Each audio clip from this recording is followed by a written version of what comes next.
வணக்கம். ஓம் பிரம்மேஸ்வராய நமக. முருகா, முருகா, கந்தா, கடம்பா, கார்த்திகேயா, கதிர்வேல, ஆறுமுக கடவுளே, சுப்பிரமணிய சுவாமி, என் இன்பமே, ஈசனே, பரம்பொருளே, எங்கும் நிறைந்த பரபிரம்மே, சரணமையா சரணம், சரணமையா சரணம், சரணமையா சரணம், சிவாய் சிவோம். மயில் வாகனனே, மயூர வாகனனே, எங்கள் நாதனே, குமார கடவுளுக்கு அரோகர, அரோகர, அரோகர. குமார கடவுளுக்கு அரோகர, அரோகர, அரோகர. குமார கடவுளுக்கு அரோகர.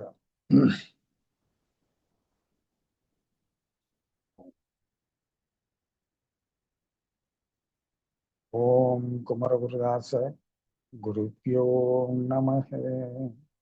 ஓம் குமரகுருதாச குருப்பியோ நமக.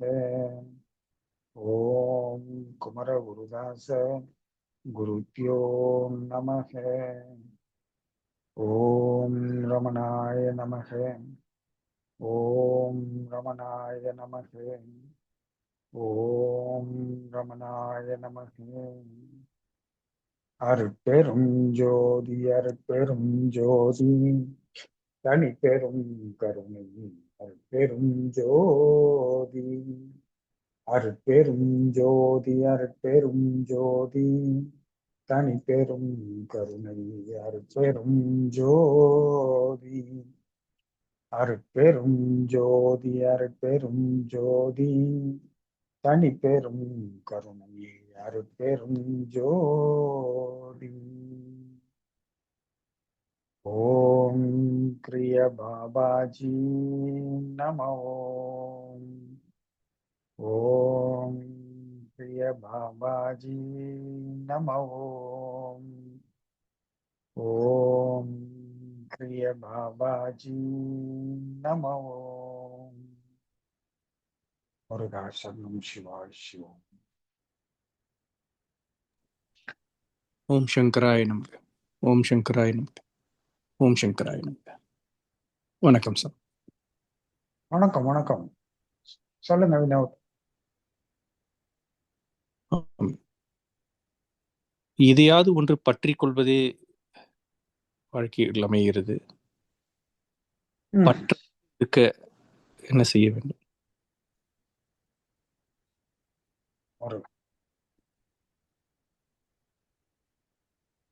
அனுபவமற்ற நிலை பற்றுதல் வராது. நான் எனது என்பதே பற்றுதலுக்கு காரணமா அமைது. இந்த நான் தான் என்ற விஷயம்தான் ஒரு முக்கியமா பாத்தீங்கன்னா, இப்போ ஏதோ ஒரு நபர் மேலேயோ இல்ல ஒரு நிலை மேலேயோ பற்றுதல் வைக்கிறாங்கன்னு வச்சுக்கோங்க. எதனால இந்த பற்றுதல் வைக்கிறாங்க? அது அவங்களுக்கு உயர்வா காட்டுறதாக அவங்க நம்புறாங்க. அது அவங்களுக்கு லாபகரமா இருக்கு, அது அவங்களுக்கு ஆதாயமா இருக்கு, அது அவங்களுக்கு எனர்ஜியா இருக்கு, அது அவங்களுக்கு சக்தியா இருக்கு, ஊட்ட சக்தியா இருக்கு. அது நினைக்க நினைக்க அவங்க பலம் பெருகுவதாக அவங்க கருதுறதுனால அவங்க நிறைய ஒப்பிட்டு பார்க்கிறாங்க. நிறைய பேர் கார்ல வச்சிருப்பாங்க, போன்ல வச்சிருப்பாங்க. இந்த மாதிரி நிறைய விஷயத்துல பற்றுதல் வச்சிருப்பாங்க. வெறும் பற்றுதல் நபர் மேல் மட்டும் இருக்காது. நபர் மேல் மட்டும் இருக்கிற பற்றுதல் அது பாசம், நேசம் அப்படின்ற மாதிரிலாம் இருக்கும். அதுல நிறைய எதிர்பார்ப்புகள் இருக்கும், நிறைய எதிர்மறை எண்ணங்கள் இருக்கும். இந்த பற்றுதல் தான் என் பலம் நம்பிவிட்டால் ஆபத்து. ஏனால் பற்று நிலையானதல்ல. ஏன்னா நீங்க எது மேல பற்று வைக்கிறீங்களோ அது நிலையானதல்ல. எந்த நபரோ அவரவர்கள் மனநிலை மாறும், அவங்கவுங்களோட தேவைகள் மாறும். அப்போ உங்களோட பற்றுதலுக்கு ஏத்த மாதிரி அவங்க நடக்கலன்னா நீங்க ரொம்ப பலவீனம் ஆயிடுவீங்க. இந்த பற்றுதல்னால எதிராளிக்கு உடன் பிறந்தார் பெற்ற தாய் தந்தையாக கூட இருக்கட்டும். ஆனா இந்த மனம் என்பது யாரையும் சும்மா விடாது. அஹ்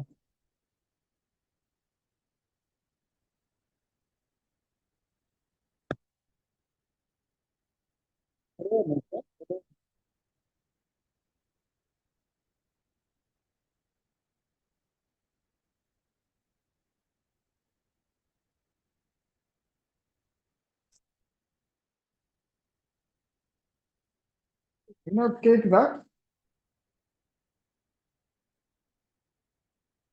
கேக்குதுங்க சாமி. இன்னும் ஓகே. ஸோ இந்த பற்றுதல் என்பது நீங்க நபர் மேல வைத்தாலும் ஆபத்து தான். ஏன்னா காலம் மாறும், எல்லாம் மாறும், எல்லாமே ஒரு சுழற்சி, ஒரே மாதிரி இருக்காது. இது உங்களுக்கு ஆதாயமா இருக்குன்னு சொல்லி நீங்க பற்றுதல் வச்சிடுறீங்க. ஆனா அவங்களுக்கு ஒண்ணுன்னு வரும்போது அவங்க அதை நோக்கி தான் பயணிப்பாங்க. ஸோ அதனால பற்றுதல் என்பது ஒரு பலவீனத்தின் வெளிப்பாடு. இந்த பற்றுதல் வைப்பதை விட அதற்கு பதிலாக அன்பு வைத்தால் அவர்களும் நலமுடன் இருப்பார்கள், நீங்களும் நலமுடன் இருப்பீர்கள். இந்த பற்றுதலுக்கும் அன்புக்கும் என்ன சுவாமி வித்தியாசம்னு நீங்க கேட்கலாம். அன்பு என்பது அவங்க நலனின் அக்கறை கொள்வது.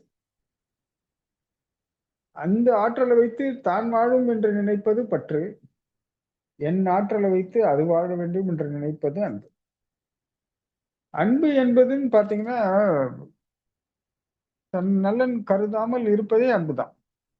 இந்த பற்றுதல் தன் நலனுக்காக மட்டும்தான் எல்லாரும் செய்யறாங்க இல்லையா? இந்த அன்புன்னு ஒரு எனர்ஜியை நீங்க கொடுக்க ஆரம்பிச்சீங்கன்னா அது உங்களுக்கு பன்மடங்கு நன்மை செய்யும். அந்த அன்பை உங்ககிட்ட இருக்கிற அது ஒரு பெரும் சக்தி. அதை யாரும் பயன்படுத்துறது இல்லை. அதை பயன்படுத்த கத்துக்கிட்டோம்னு சொன்னா இந்த உலகத்துல நம்மளை வெல்ல ஆளும் இல்லை. அன்புக்கு மிஞ்சின ஒரு சக்தி எதுவுமே இல்லை. இந்த அன்பு என்பது கொஞ்சம் கடினமாகத்தான் இருக்கும். ஏன்னா இந்த பழப்போன மனம் நம்மளை விடாது.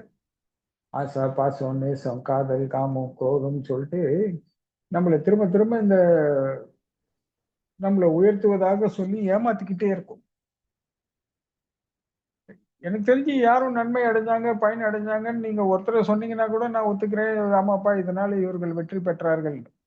அந்த வெற்றி அவங்க இல்லத்திலேயே இருக்கிறதான்னு கூட தெரியல. விழுந்து விழுந்து எல்லாம் செய்யறாங்க. ஒரு சின்ன தாழ்வோ சின்ன தோல்வியோ வந்தா உடனே வெறுத்துடுறாங்க. எவ்வளவு தூரம் விரும்புறாங்களோ அவ்வளவு தூரம் வெறுக்கிறாங்க. சின்ன தப்போ ஏதோ ஒரு விஷயம், இதெல்லாம் நாம் செஞ்சதுனால வந்ததுன்னு சொல்லி ஒரு நிமிஷம் கடவுள் என்ன கொடுக்குறானோ அதை ஏத்துக்கணும். நாம அமைதியா வாழணும். தாழ்வு கொடுத்தா தாழ்வு, வாழ்வு கொடுத்தா வாழ்வு. கொடுக்கலையா சரி, ஏதோ நாம் செஞ்ச வினையோ ஏதோ ஒரு காரணங்கள்னால நம்மளுக்கு இது கிடைச்சிருக்குன்றத ஒப்புக்கொள்ள மனம் வேணும். அப்பதான் ஒப்பில்லாதவனை நாம் வணங்கி நிற்க முடியும், அவனோட இணைந்து செயல்பட முடியும். வெறும் நம்ம பாருங்க, எல்லாருக்கும் அவங்க என்ன சொல்றாங்க, கடவுள்னா உலக நீதிக்குள்ள விஷயங்கள் அனைத்தும் எனக்கு பயனா அமையணும்ன்றதுதான் எல்லாரோட நோக்கம். உலகத்துல எல்லாருக்கும் நானே உயர்வா இருக்கணும், எந்தே முதன்மையா இருக்கணும், பணம்னா நான் தான் டாப்பு, பிசினஸ்னா நான் தான் டாப்பு, படிப்புனா நான் தான் டாப்பு, ஆரோக்கியம்னா நான் தான் டாப்பு, இந்த மாதிரிலாம் நிறைய விஷயங்கள். இதெல்லாம் இந்த பற்றுதல்னாலையும் தேவையற்ற ஆசைகள்னாலையும் கோபம், இந்த மாதிரி நிறைய விஷயங்கள் போகும். அன்பா இருந்தா நாமும் நன்மையுடன் இருந்து நம்மை சுற்றத்தார் உற்றத்தார் அனைவரையும் அன்புடன் வைத்து எல்லார் நலனிலும் அக்கறை கொண்டு நாமும் நலனில் அக்கறை கொண்டு சுய அக்கறை கொண்டு சும்மா இந்த பற்றுதல் வச்சு இந்த ஒரு ஆற்றலை பெருக்கிக் கொள்ளுகிறோம், ஒரு சக்தி பிறக்குது, அந்த சக்தியில் நான் வேகமா இருக்கேன் அப்படின்னா இயல்பை விட நீங்க வேகம் படுத்துறீங்க உங்களன்னா உங்களுக்கு நிச்சயம் பாதிப்புகள் இருக்கத்தான் செய்யும். ஏன்னா பாருங்க, ஒண்ணுத்த பற்று வைக்கிறீங்கன்னா அதை நீங்க பிடிக்கிறீங்க. இந்த உடல் இறுக்கமாகவும் மனம் இறுக்கமாகவும், ஏன்னா அதுல இருந்து வெளியே வந்தா உங்களுக்கு பயம் வரும். நீங்க எவ்வளவு தவறுகள் செஞ்சுட்டே இருப்பீங்கன்னு உங்களுக்கே தெரியாது. அதை நீங்க காப்பாத்துறதுக்காக நிறைய தப்புகள் பண்ணுவீங்க. அது இறுக்கத்தை கொடுக்கும். ஒரு அமைதியோ சமாதானத்தையோ, சுதந்திரம்ன்ற ஒரு விஷயம் ரொம்ப பெரிய விஷயம், அது கஷ்டம். ஆனா இயல்பாகவே சொல்றேன், சாமானியர்களுக்கே சொல்றேன். ஸோ பற்றுதல் வேண்டாம். பற்றுதல் வைத்து நீ என்ன பண்ண போற? உன்னோட லாபத்துக்கு தான் நீ பற்றுதல் வைக்கிறியே தவிர, நீ எது மேல் பற்றுதல் வைக்கிறியோ அதன் நலன் மேல் இல்லைன்றது உங்களுக்கும் தெரியும், எனக்கும் தெரியும், எல்லாருக்கும் தெரியும் இல்லையா வினோத்? இப்ப நீங்க ஒன்னுக்கு மேல பற்றுதல் வைக்கிறீங்கன்னா நீங்க எதனால வைப்பீங்க சொல்லுங்க? ஏதோ ஒரு ஆதாயம். சிம்பிள். அது அவங்களுக்கு ஆதாயமா உங்களுக்கு ஆதாயமா? எனக்கு தான். இங்க என்ன உண்மை இருக்கு?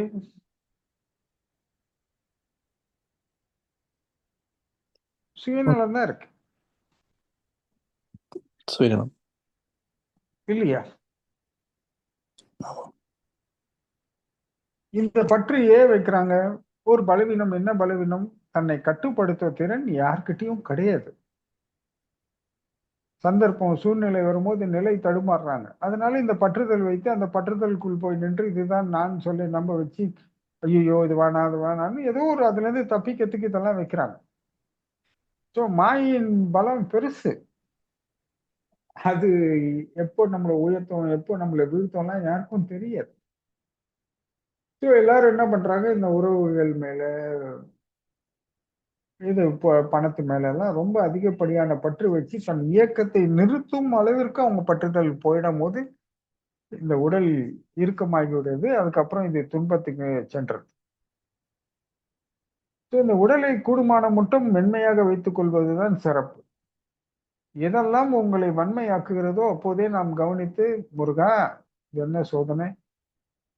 நான் நல்லா தானே போயிட்டு இருந்தேன். ஏன் இது மேல போய் நான் பற்றுதல் வச்சேன்?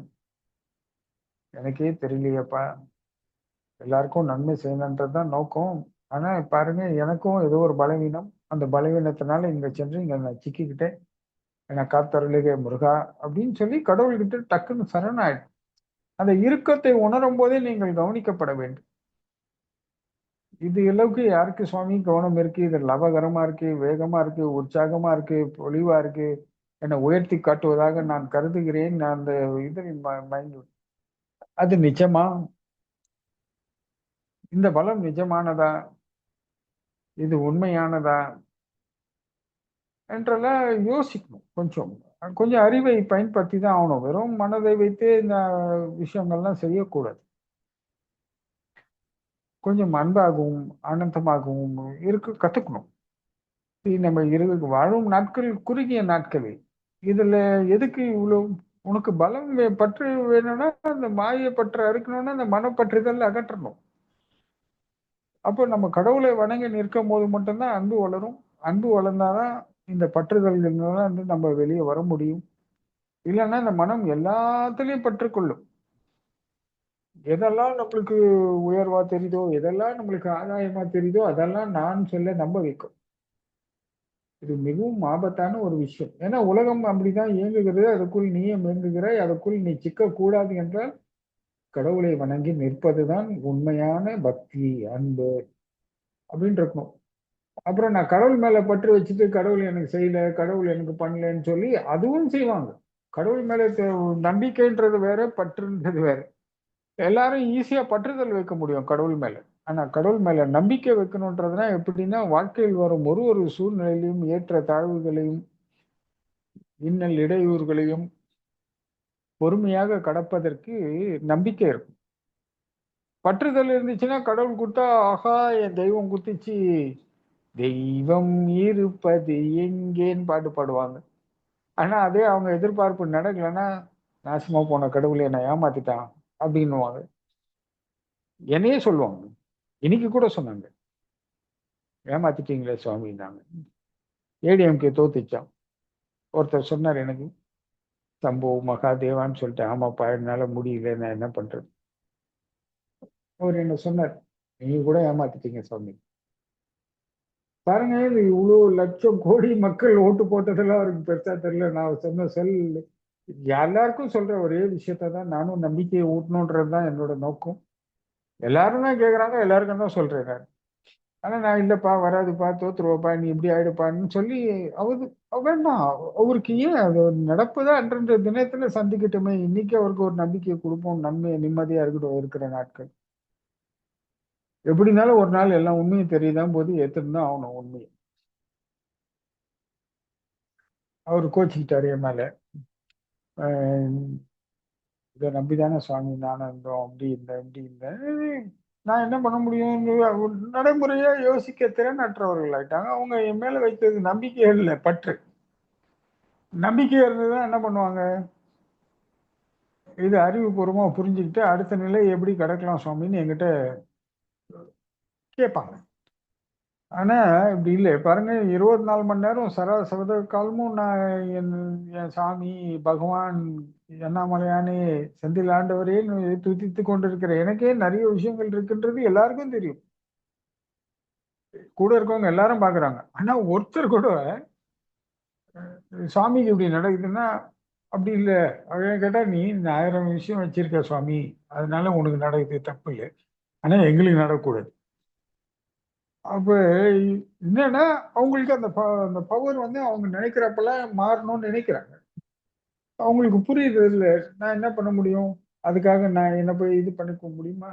சரி, ஓகே, பரவாயில்ல, பாத்துக்கிறேன், தைரியமா இரு, அடுத்த கட்டத்தை பார்ப்போம். அப்பயும் நம்ம நம்பிக்கையை தான் கொடுக்குறோம். இப்ப என்ன உலக நீதி நடைமுறை என்பது வந்து பாத்தீங்கன்னா, இது என்ன வேணா நடக்கும், எப்படி வேணா நடக்கும்ன்றது எல்லாருக்கும் தெரியும். யாரும் எதிர்பார்க்காத ஒரு இதுவா இருந்தாலும் இன்னைக்கு ஒருத்தர் ஃபோன் பண்ணி என்னை ரொம்ப வருத்தப்பட்டுக்கிட்டாரு. நானும் ஒன்றும் சொல்லிக்கல. சரியப்பா, நம்ம என்ன செய்ய முடியும்? அவர் பாவம் ஆதங்கத்துல ஏதோ ஒரு ஏமாற்றத்துல பேசுறாருன்னு அவர் சொல்றதெல்லாம் நானும் கேட்டுக்கிட்டு, ஆனா எனக்கு நித்தம் வாழ்க்கையில நடக்குது. நித்தம் நான் தோக்குறேன். நான் நித்தம் முயற்சி பண்ணி தோத்துட்டு தான் இருக்கேன். ஐ மீன் உலக நீதியில வியாபாரம் அது இதுன்னு போது நம்ம எதிர்பார்த்தபடி நடக்க முடியல. ஒரு தப்பு பண்ணும்போது நம்ம நிக்கிறோம். ஐயோ இது வேண்டாம், நம்மளுக்கு பின்னாடி போயிடலான்னு பின்னாடி போயிடுறோம். தப்பு பண்றவன் ஜெயிக்கிறான். அதுக்காக நான் போய் தப்பு பண்ண முடியாது. என்ன பண்ண முடியும்? சரி, பரவாயில்ல, அடுத்தது வாய்ப்பு வரும்னு சொல்லி நம்ம அமைதியா இருக்கோம். இதனால காலம் விரைவமானாலும் காசும் விரைவமாக தான் செய்யும். அதுக்கு என்ன பண்ண முடியும்? நம்மளால முடியல, முடிஞ்சதை தான் செய்ய முடியும். முடியாத முயற்சி பண்ணி தோற்பதை விட இந்த உண்மையை ஒத்துக்கிட்டு அமைதியா அடுத்த கட்டத்துக்கு நகர்றது பெஸ்ட்ன்னு சொல்லிட்டு நம்ம போயிட்டு இருக்கோம். அதனால இப்ப அவங்களுக்கு பாத்தீங்கன்னா, எனக்கு என்ன நடக்குது, நான் நல்லா இருக்கேனா, நீ இல்லையா, சுவாமி இப்படி இருக்காரு, அப்ப கூட அவருக்கு இதெல்லாம் நடக்குதுன்ற அந்த உண்மை அவங்களுக்கு புரிய மாட்டேங்குது. ஏன்னா அவங்களுக்கு ஒரு பற்று வச்சிருக்காங்க. நம்ம கூட சாமி இறாரு, நம்மளுக்கு கேட்டதெல்லாம் நடக்கும். அவங்க இத்தனை ஆண்டு காலம் தன் வாழ்க்கையை கடந்து வந்ததோ, இனி கடக்க போக வேண்டியதுக்கும் நான் தான் வேணும்ன்றதெல்லாம் அவங்களுக்கு தெரிஞ்சாலும், இந்த தருணத்துல அவங்க பேசிடுவாங்க. சரி, என்ன பண்றது? அவரோட ஆதங்கத்தை கொட்டுகிறாருன்னு சொல்லி அதுக்கு என்னதான் பழிக்கிறாங்க. உண்மையிலேயே நான் கோவப்பட்டா அவங்களுக்கு தான் சிரமம். நான் கோவப்படுறதுல என்ன வந்துட போகுது? சரி, என்னை தானே பழிக்கின்றார், பழித்து விட்டு போ. இப்போது உன் ஆதங்கமும் உன் கோபமும் எல்லாம் அடங்கி விட்டதா? அன்பு பிறந்து விட்டதா? வாழ்ந்து கொள்வோம். என்னால் என்னை சொல்லுவது சுலபம், அதே போல்தான் கடவுளை மேல் பழிப்பதும் சுலபம். நன்மை செய்தால் கடவுள் என்பான், நன்மை செய்யவில்லால் கல் என்பான். மனிதன் அப்படித்தான், ஒண்ணும் பண்ண முடியாது. அவன் அறிந்து கொள்ள வேண்டிய விஷயத்தை விட ஆதாயம் பெற வேண்டிய விஷயங்களே வாழ்க்கையில் அதிகமாக சிந்திக்கிறார். அறிந்து தெளிந்து வாழ்க்கையை நலமுடன் வாழ வேண்டும் என்பதை விட எப்போதும் நான் தான் அப்படின்ற ஒரு நிலைக்கு வராங்க பாருங்க. இந்த இடம் தான் பற்று. இந்த நான் தான் அப்படின்றதுனால தான் அவங்களுக்கு வந்து பற்றுதல் வருது. பணம் வேணும், அது வேணும், பதவி வேணும், ஆஹ் எல்லாமே அதிகமா வேணும். நம் தேவை என்னன்னு தெரியாது, நம் நோக்கமும் என்னன்னு தெரியாது. அது தன்னை எப்போதும் உயர்த்தி காட்ட வேண்டும் என்பது, மிகைப்படுத்த வேண்டும் என்பது, இப்படி பல கோணங்கள்ல போறதுக்கெல்லாம் காரணம் பற்றுதல் தான் இருக்கும். இது உங்களை பலவீனம் படுத்திக்கிட்டே இருக்கும். இது ஒரு மிகப்பெரிய பலவீனம். இந்த பலவீனத்தினால உடல் நலம் கெடும், மனநலம் கெடும், எல்லாமே கெடும். அமைதி கெடும், நம்மளை ஊற்றார் எல்லாம், இல்லத்தில் அமைதி போகும், ஒற்றுமை போகும், இந்த மாதிரி நிறைய பிரச்சனைகள்லாம் ஏற்படும். தேவையற்ற பற்றுதலுக்கு ஆளாகாமல் நம்மளை பார்த்து கொண்டு வழி நடத்தணும். இந்த பற்றுதலால் நான் அடைய போற பயன் என்ன? வெறும் மனவேகம் அதிகரிக்கும். ஒரு பெருமையோ, பெருமைனா சிறுமை வரும், சிறுமைனா பெருமை வரும், லாபம்னா நஷ்டம் வரும், ஆதாயம்னா இழப்பு வரும். இதெல்லாம் இயல்பு. ஏன்னா எல்லா நேரமும் காலமும் மன்னிக்கணும், நேரமும் ஒத்துழைக்காது. காலம் வேற, நேரம் இதெல்லாம் மனதை சார்ந்த விஷயம். இதெல்லாம் எப்போதும் ஒத்துழைக்காது. ஒரே மாதிரி இருக்காது. ஏன்னா உன் கவனம் ஒரு திசையில் இருக்கும், அவங்க கவனம் ஒரு திசையில் இருக்கும். உங்க பற்றுதல் வைக்கும் போது ஒரே திசையில் இருந்திருக்கும். அது அது ஒரு பேதமைக்கு ஆளாயிருக்கும். நீங்க ஒரு பேதமைக்கு ஆளாயிருப்பீங்க. அதுல அந்த பற்றுதல் இணையாது. அந்த பற்றுதல் வன்மையை காட்டும். ஏன்னா நீங்க இந்த பழைய அனுபவத்தை வச்சு திரும்பி இயக்க பார்க்க முயற்சிப்பீங்க. இது உங்களுக்கெல்லாம் தெரிஞ்சு நடக்காது. அந்த ஆற்றல் அப்படி செய்யும். இதெல்லாம் வெறும் ஒரு ஆற்றல் தானே. ஒரு எனர்ஜி தான் இதெல்லாம். இதெல்லாம் உண்மை கிடையாது. இது என்ன பண்ணும், நீங்க அது உங்களுக்கு பலவீனமா கொஞ்சம் உணர்ந்த உடனே அதை வச்சு நீங்க திரும்ப இயக்கத்துக்கு வேகத்தை கொண்டு வரும்போது பாத்தீங்கன்னா, அது இறுக்கத்தை கொடுக்கும். அந்த அந்த எதிர்பார்த்தபடி அந்த எதிராளி கிட்ட மாற்றம் வரலன்னு சொன்னா, அது இறுக்கத்தை கொடுக்கும், துன்பமாயிடும். அப்புறம் நிறைய விஷயங்கள் எதிர்மறையாக நடக்க ஆரம்பிக்கும். அவ்வளவுதான். வாழ்வில் மெல்ல மெல்லமாக இருள் சூழ ஆரம்பிக்கும். கடவுள் பக்கத்திலேயே அருள் இருந்தாலும் அருளை தொடாது, இருளை மட்டுமே போய் மனம் தொட ஆரம்பிக்கும். உள்ளுக்குள்ள இருந்து இயற்கையை சிரிக்கும். காலம் சொல்லும், டேய் அடுத்த கட்டத்துக்கு போகணும், புரிஞ்சு நடந்துக்கோ. ஆனால் முடியாது. மனம் தன் வேலையை செய்துவிட்டு அமைதியாக போய் உட்காந்துக்கும். நான் என்னப்பா பண்றது? நான் எல்லாம் உனக்காக தானே பேசினேன். அடுத்தவங்களுக்காகவா பேசினேன்? நான் உனக்காக தான் பேசினேன். நீயும் அதுதான் நம்பின. அதனால தான் வந்த. ஆனா நான் உனக்காக பேசுறேன்னா, நான் நல்லது பேசுறேன்னா, கெட்டது பேசுறேன்னான்னு உன் அறிவை நீ தான் பயன்படுத்தணும். ஏன்னா வந்து ஏன் கேட்குற நாளைக்கு, பழா போன மனமே இப்படி என்ன கவுத்துட்டியே அப்படின்னு என்னெல்லாம் நீ கேள்வி கேட்கக்கூடாது. நீ எப்படி என்ன கேட்ப? உனக்கு ஆதாயம் இருக்குன்னு நீ என் பின்னாடி வந்த. ஆதாயம் எல்லாம் நீ வந்திருப்பிய. ஏன் உனக்கு அறிவு இல்லையே? அறிவை பயன்படுத்தி நீ எது நல்லது எது கெட்டதுன்னு உனக்கு தெரியாதா? இது பின்னாடி போனா இப்படிதான் நடக்கும்னு தெரியாதா? அப்படி போனா பெரிய ஆதாயம் வரும் தானே நான் சொன்னதை நீ கேட்ட. அப்படின்லாம் உன் மனசாட்சி உண்மையை பேசுச்சு. அது பேச்சு பின்னாடி நீ போனியா? போல இல்ல. அதனால மனதை ஒண்ணும் பண்ண முடியாது. ஏன்னா அது திருப்பி கேள்வி கேட்டா அது திரும்பி கேட்கிற கேள்வியில நீங்க ஒட்டுமொத்தம் பலத்தையும் இழந்துருவீங்க. இதெல்லாம் நடக்கும். நடக்காதெல்லாம் சொல்ல முடியும். எல்லாருக்கும் எல்லாம் தெரியதான் செய்யும். ஏன்னா நீ பலவீனமா இருக்கும்போது உன் மனம் உன்னை பார்த்து சிரிக்கும். நீ கீழே உந்த பிறகு வீழ்த்தியதே நான் தானே அது தெரிஞ்சாலும் அது தானே பார்த்து சிரிக்கும். அது அப்படி ஒரு ஏளனத்தை கொடுக்கும். அந்த ஏளனம் கோவத்தை காட்டும். அதுக்கு சம்பந்தப்பட்ட நபர்கள் மேல ஆணவத்தை காட்டும். இந்த மாதிரிலாம் நிறைய நடக்கும். ஒட்டுமொத்தமாக பார்த்தா உங்களை பலவீனப்படுத்தி கொண்டே இருக்கிற விஷயம் வேணும். நான் எப்போதும் பலவீனமா இருக்கணும். ஒரு நாள் கூட அமைதியாவோ நிம்மதியாவோ எல்லாம் இருக்கக்கூடாது. நான் பலமா இருக்கணும் அப்படின்ற ஒரு நோக்கமே இல்லாதவங்க என்ன பண்ணுவாங்க, இந்த பற்று பாசம் பந்தம் இதுக்குள்ளெல்லாம் போயிட்டு இதுதான் என் சக்தி, இதை வச்சுதான் நான் ஓடுவேன், இதை வச்சுதான் நீ இயங்குவேன்னு சொல்லிட்டு என்ன பண்ணுவாங்கன்னா நிறைய தப்பு பண்ணுவாங்க. பாருங்க, இந்த பாவம் பண்ணவங்க திரும்பி திரும்பி பாவத்தை பண்ணிக்கிட்டே இருப்பாங்க. ஏன்னா அது ஒரு பலம்னு கருதி தான் அதை பண்ணாங்க. ஏதோ ஒரு ஆதாயம், ஏதோ ஒரு விஷயம். ஆனா புண்ணியம் பண்றவங்க பாருங்க, தொடர்ந்து அவங்களால புண்ணியம் பண்ண முடியாது. இப்ப ஒரு பூஜை புனஸ்காரம் பண்றவங்களால தொடர்ந்து பண்ண முடியாது. ஆலயம் தொழுவர்களால தொடர்ந்து பண்ண முடியாது. இல்ல ஒரு யோகம் தியானம் பண்றவங்களால தொடர்ந்து பண்ண முடியாது. இதுக்கெல்லாம் பல தடைகள் வரதான் செய்யும். தடைகள் வெளியே இருந்து இல்ல, உள்ள இருந்து. சுகம் தடுக்கும், சொந்தம் தடுக்கும், பந்தம் தடுக்கும், அனுபவம் தடுக்கும், காமம் தடுக்கும், குரோதம் தடுக்கும், நிறைய விஷயங்கள் தடுத்து கொண்டே இருக்கும். இதெல்லாம் கடந்து அறிவை பயன்படுத்தி பயன்படுத்தி ஒன்றையாக கடந்து நீ ஈசனையே வணங்கிட்டு இருக்கணும்ன்ற நிலைக்கு உன்னை நீ உயர்த்திக்கணும்னு அது நீ தான் பண்ணணும். தடைகள் வெளியே இல்ல, உள்ளிருந்து வருகின்றன. இப்ப பாவம் பண்ணும்போது அது ஒரு லாபத்தையோ ஒரு ஆதாயத்தையோ அதை அடைஞ்சதுனால என்ன பண்ணோம்னா அது நன்மைன்னு ஒரு முடிவுக்கு நீங்களே வந்துருவீங்க. அதனால திரும்ப திரும்ப பண்ணுவாங்க.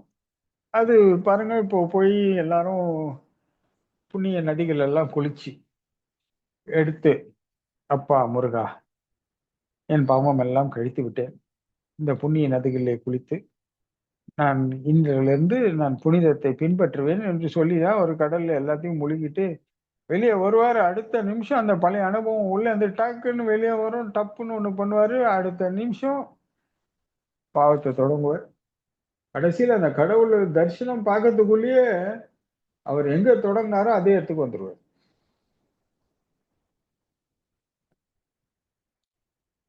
ஓயாது நதிகளெல்லாம் என்ன பலன், ஓயாது நதிகளெல்லாம் மூழ்கினும் என்ன பலன், யமனோலை ஒன்று கண்டுதெடுக்க உதவுமோ இதுவெல்லாம் என்றுதான் உன்னிரும் பாதம் பிடித்தேன், ஈசனே சிவகாமி நேசனே இணைகின்ற தில்லைவாழ் நடராஜன். நடராஜர் பத்துல ரொம்ப அழகா கூறுறார். குருவா இருந்தென்ன, சீடர்கள் இருந்தும் என்ன, சித்து வளகற்றென்ன, நித்த மிரதங்கள் செய்தல் ஓயாது நதிகளெல்லாம் முழுகினும் என்ன பலன், யமனோலை ஒன்று கண்டுதெடுக்க உதவுமோ இதுவெல்லாம் என்றுதான் உன்னிரும் பாதம் பிடித்தேன், ஈசனே சிவகாமி நேசனை இணைகின்ற தில்லைவாழ் நடராஜனே.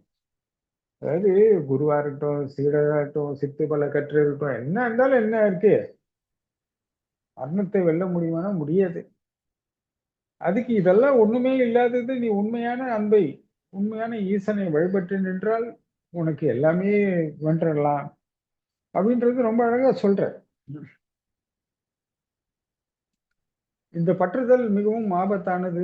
உங்களை பலவீனப்படுத்தும், கோழையாக்கும், தன்னம்பிக்கையை வளர்க்க விடாது, தன் அறிவை பயன்படுத்த விடாது. எப்போதும் ஒரு குறுகிய வட்டத்துக்குள் உங்கள் கவனத்தை சுத்தும் அளவிற்கு வாழ்க்கையை சுருக்கி கொண்டே போகும். இது நேரத்தோடு இருக்கும் வரை பிரச்சனை இல்லை. இது காலத்தோட போகும்போது காலம் ஒரு பரிணாம வளர்ச்சி, அடுத்த மாற்றத்தை உங்களுக்கு குத்தம் காலம். நீங்க மாறாம இந்த பற்றுதல்ல போட்டு இழுக்கும் போது உடலுக்கும் மனதுக்கும் வேறுபாடு வெகு தொலைவு ஆயிடும். அப்ப என்ன ஆகணும், உடல் கெட ஆரம்பிக்கும். ஏன்னா வன்மையாகும். இந்த மாற்றத்துக்கு நீ பரிணாமம் ஆகணும், மாறணும் நீ. ஆனால் மாறாமல் இழுக்கும் போது, இந்த பற்றுதல் வச்சு நீங்க அதை கட்டுப்படுத்த நினைக்கும் போது பிரச்சனைகள் பெருசாகி நோய்வாய்ப்படுறது, நிறைய இன்னல்களுக்கு ஆளாகும். அதனால இந்த பற்றுதல்னால் பயனற்ற ஒன்று. பற்றுதல் வைப்பதோட அன்பு வைப்பது நன்று. அன்போடு இருந்தால் அது நீங்களும் மென்மையா இருப்பீங்க. அந்த யார் மேல நீங்க அக்கறை கொள்றீங்களோ அவங்களும் நல்லா இருப்பாங்க, நீங்களும் நல்லா இருப்பீங்க. அந்த வீண் மாய பற்று, இந்த மனப்பற்றெல்லாம் என்னன்னா உங்களை பலமா இருக்குதுன்னு நம்புறதுனால. ஆனா அது பலமா இருக்கா பலவீனம் பத்துதான்றத மட்டும் கொஞ்சம் அறிவுபூர்வமா பாத்தீங்கன்னா உங்களுக்கு ரொம்ப பலவீனப்படுத்தும். அதுல இருந்து வெளியே வந்து தவிர்த்து கொள்வது நல்லது. கொஞ்சம் கொஞ்சமா பயிற்சி செஞ்சுதான் இதை செய்யணுமே தவிர ஒரே நாள்ல இதை சுவாமி சொன்னாரு இன்னையில இருந்து நான் அன்பா மாறிட்டேன்னு நினைச்சேன்னா அதெல்லாம் சாத்தியம் இல்லை. இந்த பழைய அனுபவங்களை கடப்பதுன்றது வந்து அது ஒரு இயக்கமாக உங்களுக்குள்ள மாறிட்டு இருக்கும். இந்த இதுக்குதான் துணிவே வேணும். இந்த பழசு அந்த கலக்கிறது தான் துணிவு. அதை சந்திக்க பயம் இல்லாம துணிவு இல்லாம தான் எல்லாரும் பயந்து பயந்து திரும்ப திரும்ப அதுக்கே போறாங்க. அதை கடப்பதற்கு துணிவு வேண்டும். அந்த துணிவு இருக்கும்போது தான் இந்த பழைய அனுபவங்கள்லாம் விட்டு நீங்க வெளியே வர முடியும். அந்த துணிவு கடவுள் மட்டும் தான் கொடுக்க முடியும், குரு கொடுக்க முடியும், வேற யாராலையும் கொடுக்க முடியாது. ஏன்னா இந்த துணிவு என்பது பழைய அனுபவங்களை விட்டு நீங்க வெளியே வரணும். பழசு உங்களை இயக்கிக்கிட்டே இருக்கும்போது அந்த இயக்கத்துக்குள்ள போகாம அந்த சந்தர்ப்பத்துல கவனிச்சு நின்று அதை தவிர்த்து அதற்கான ஆற்றலை குருக்கிட்டயோ கடவுள்கிட்டயோ பெற்றுதான் இந்த துணிவை நீங்க வளர்க்கணும். இதெல்லாம் தான் செஞ்சாதான் இந்த பற்றுதல்ல இருந்து வர முடியும். ஏன்னா நம்மள அம்மா பற்று வச்சிருக்காங்க, அப்பா பற்று வச்சிருக்காங்க, அண்ணன் வச்சான், தம்பி வச்சான், மாமன் வச்சான், மச்சான் வச்சான், சொந்தம் வச்சான், நண்பன் வச்சான், பணம் வச்சுது, வீடு வச்சுது, கார் வச்சுது, எல்லாத்து மேலேயும் பற்றுதல் வைக்கப்பட்ட அனுபவங்களே நாம் பின்பற்றி வளர்ந்திருக்கிறோம், வாழ்ந்திருக்கிறோம். திடீரென்று இன்னைக்கு எனக்கு உபதேசத்தின் வாயிலாக கிடைக்கப்பட்டது, உடனே நான் வெற்றி விட்டேன் என்று சொல்வது சாத்தியமல்ல. அது வெறும் எண்ணங்கள் தான். ஆனால் இது அனுபவங்கள் அறுக்கப்பட வேண்டும். அதற்கு நீங்க அதிகம் உழைக்க வேண்டும். ஐவகை வழிபாட்டை உறுதியாக செய்யணும். யோகம், தியானம் எல்லாம் முறையாக செய்யணும். எதுக்காகவோ நம்ம காலத்தை செலவழிக்கின்றோம். கடவுளுக்காக, உனக்காக நீ செய்யக்கூட வேண்டாம்ப்பா, கடவுளுக்காக செய். நீ உனக்காக செய்யணும் போது விட்ற பார்த்துக்கலாம் அப்படின்னு தோணும். சுகம் தடுக்கும், அலட்சியம் தடுக்கும், நிறைய விஷயங்கள். கடவுளுக்காக செய்யணும். இத்தனை நன்மை செய்யற கடவுள், எதுவுமே என் கண்ணுக்கு தெரியாத விஷயத்தான் நான் சொல்லி வாழ்றேன். இதுல அத்தனையும் நன்மையா போனோம்னா இதை யார் செய்யறான்? கடவுள் தான் செய்யறான். அந்த உண்மையை புரிஞ்சுக்கிட்டா போதும். அந்த உண்மையை புரிஞ்சுக்கிட்டு கடவுளை வணங்கி நின்றாலே போதும். அத்தனையும் கடவுள் பார்த்துப்பான். நமக்குள்ள இருக்கிற அந்த ஜீவாத்மா நம்மளை எல்லா துன்பங்கள்ல இருந்தையும் விலக்கி இன்பகரமான சூழல், இன்பகரமான வார்த்தைகள், இன்பகரமான நிலைகள் எல்லாம் போனோம். ஆனா அதுக்கு அவன் தன்மையோட நீ வணங்கணும். அவன் உங்ககிட்ட இருந்து எதுவுமே கேட்கல. அன்போடு என்னை வணங்கினேன். அன்பு, உண்மை, நம்பிக்கை. அவ்வளவுதான். இது ஐயன் சொல்றாரு பாபாஜி. அன்பு, உண்மை, எளிமைன்னு சொல்றாரு. ஸோ நீ எளிமையா இருக்க பழகி கொண்டால், இப்ப பாருங்க, நான் சிக்கனமா இருக்கேன், கஞ்சனா இருக்கேன், நல்லா சாப்பிடல, நல்ல துணி போடல, செருப்பு போடல, அது வேற. அது எளிமைன்னு நீங்க சொல்லக்கூடாது. அது கஞ்சத்தனம். அதை நீங்க உடனே சொல்லக்கூடாது. எளிமை என்பது உள்ளுக்குள்ள இந்த மாதிரி எந்த ஒரு ஆடம்பரத்து மேலேயோ பக்கத்து மேலேயோ உயர்வு தாழ்வு ஏற்றம் இறக்கம் இது மேலெல்லாம் நாட்டம் கொள்ளாமல் தனித்து நிற்கும் நிலை பேர் தான் எளிமை. எளிமை என்றால் தன்னை மிகைப்படுத்துவது, உயர்த்தி காட்டுவது, தாழ்த்தி காட்டுவது, நான் ஆற்றல் மிக்கவன், அறிவு மிக்கவன், திறன் மிக்கவன், பணம் மிக்கவன், செல்வம் மிக்கவன், சொத்து பத்து மிக்கவன், சொந்த பந்தம் மிக்கவன் என்றெல்லாம் தன்னை பற்றுக்குள்ள அலக்கி கொள்கிறான். அப்படி ஏதுமே இல்லாமல் இறைவா நீயே என் நிலை, உன்னை வணங்குவதுதான் நான் என்ற அந்த நிலைப்பாடுதான் எளிமை என்று சொல்வது. இந்த மாதிரி இதெல்லாம் இல்லை, இதெல்லாம் ஒரு பொய், ஒரு மாயை. நான் நான் சும்மா சொல்லிக்கிறேன். அதுல எனக்கு எல்லாம் பாதகம் தான் விளையும், சாதகமும் விளையாது. எனக்கும் தெரியும். பட் வாழ துணிவு இல்லை, தைரியம் இல்லை, எப்படி சந்திக்கிறதுன்னு தெரியல, பயம் என்னை பற்றி கொள்கின்றது. அதற்கு ஏதோ ஒரு வார்த்தை பக்கத்துல இருந்து மனைவி, ஏங்க ஒழுங்கா பாத்துக்கலாம், அவன் கிடக்குறான், அவனுக்கு என்ன இப்ப கொடுக்கலாம் கொடுக்கலாம், இப்ப பொறுமையா கொடுக்கலாம், இப்ப என்ன பிரச்சனை அப்படின்னு ஏதோ ஒரு அவங்களை தைரியம் சொல்வதாக சொல்லி தவறான வழி நோக்கத்தில் வழிகாட்டுவாங்க. இதெல்லாம் ஒரு அறியாமையின் பொருட்டு நடக்கும். இந்த இடத்தெல்லாம் நம்ம அறிவாக கவனித்து செயல்பட வேண்டும். அதனால அன்பு, உண்மை, நம்பிக்கை கடைபிடிப்பது இயல்பு, சத்தியமை. அன்பு, உண்மை, எளிமையை கடைபிடிக்க வேண்டும்னா நீங்க உண்மையிலே பக்தி சிறந்ததா இருக்கணும். உங்க நோக்கம் உறுதியாக இருக்கணும். அதனாலதான் இந்த இடத்துல கட்டாய வழிபாடுன்னு சொல்றாங்க. காலை மாலை கட்டாயமா செய்யணும்னு எதுக்கு சொல்றாங்கன்னா, அந்த எளிமை என்பது நம்மளுக்கு அவசியம். இப்ப பாருங்க, உங்களுக்கு ஒரு சின்ன சின்ன பவர்ஸ் இன்க்ரீஸ் ஆயிட்டே இருக்கும். ஒரு ஒரு நிலையில நீங்க உங்க ஆற்றல் வளர்ந்து கொண்டே தான் இருக்கும். இந்த மாதிரி யோகம் பண்ணும்போது ஏதோ ஒரு விஷயங்கள்னால, தியானத்தினால, பக்தினால, பயிற்சினால, தேக பயிற்சினால உங்களுக்கு உடல் எதை பண்ணாலும் உங்களுக்கு ஆற்றல் பெருகும். இந்த ஆற்றல் பெருகும் போது நிச்சயம் உங்களுக்கு வேகம் வரும், ஒரு நம்பிக்கை வரும், நம்ம பெரிய ஆளுன்னு சொல்ல வைக்கும், எல்லாமே செய்யும் அது.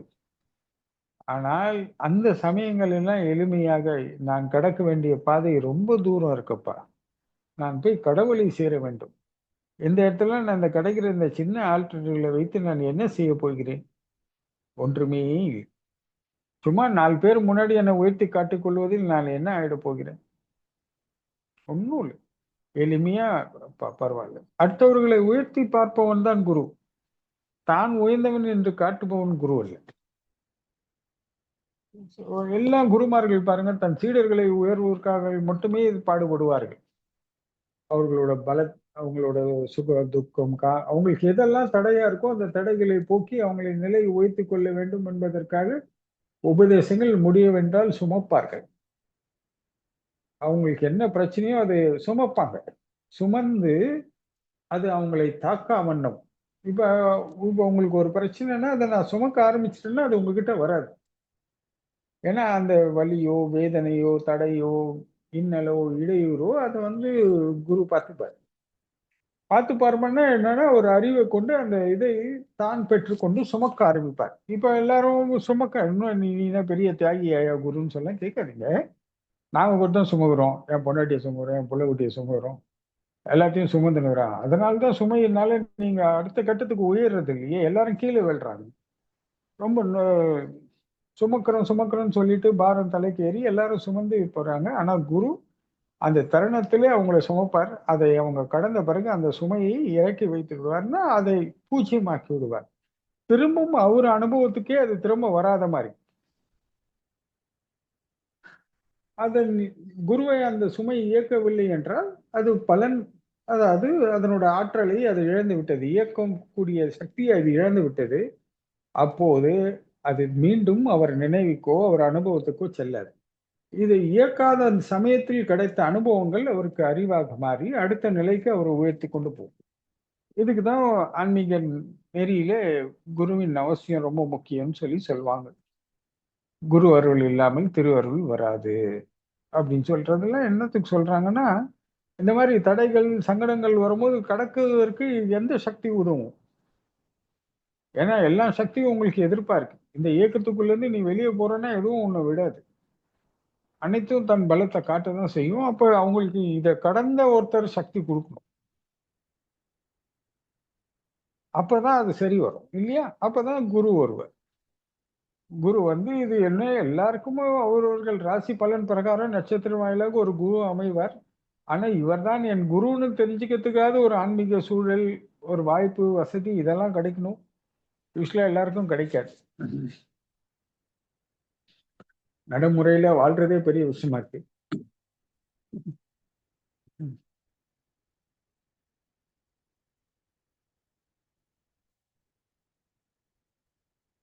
அப்படி இருக்கும்போது இதெல்லாம் யார் யார் தேடுறது போயான்னு சொல்லிட்டு போவாங்க. அதுவும் உண்மைதான். யாரையும் நம்ம எதுவும் சொல்ல முடியாது. அதனால நாம் கூடுமானம் மட்டும் பற்று என்பது ஒரு பலவீனம் என்ற உணர்வை நீங்கள் புரிந்து கொண்டால் சரி. இது ஒரு வகையான பலவீனம்.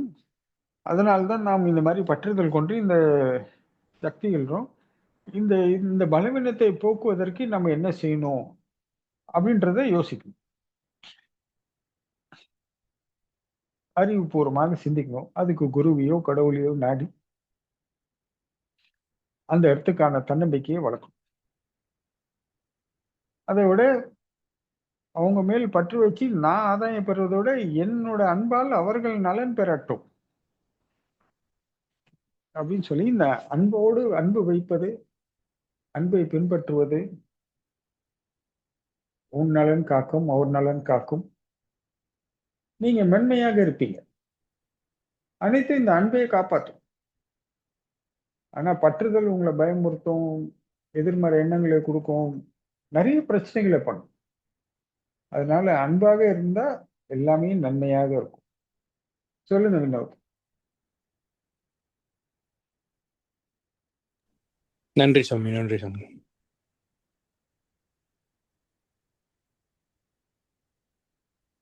ஜெகதீஷ் கூப்பிடலாம் சாமி. கூப்பிடு. வாங்க ஜெகதீஷ். வணக்கம் சாமி. நன்றி சாமி. வணக்கம் வணக்கம். சொல்லுங்க ஜெகதீஷ். சுவாமி, அண்டத்தில் பிண்டமும் பிண்டத்தில் அண்டமும் உள்ளது என்று பெரியோர்கள் கூறுகின்றார்கள் சுவாமி. இது அண்டத்தில் பிண்டம் உள்ளதை நம்மால் இந்த உலக வாழ்க்கையில் நம்மால் எளிதாக புரிந்து கொள்ள முடிகின்றது சுவாமி.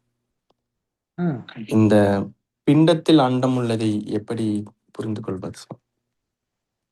அல்லது போன வாரம் கூட பேசணும் சுவாமி.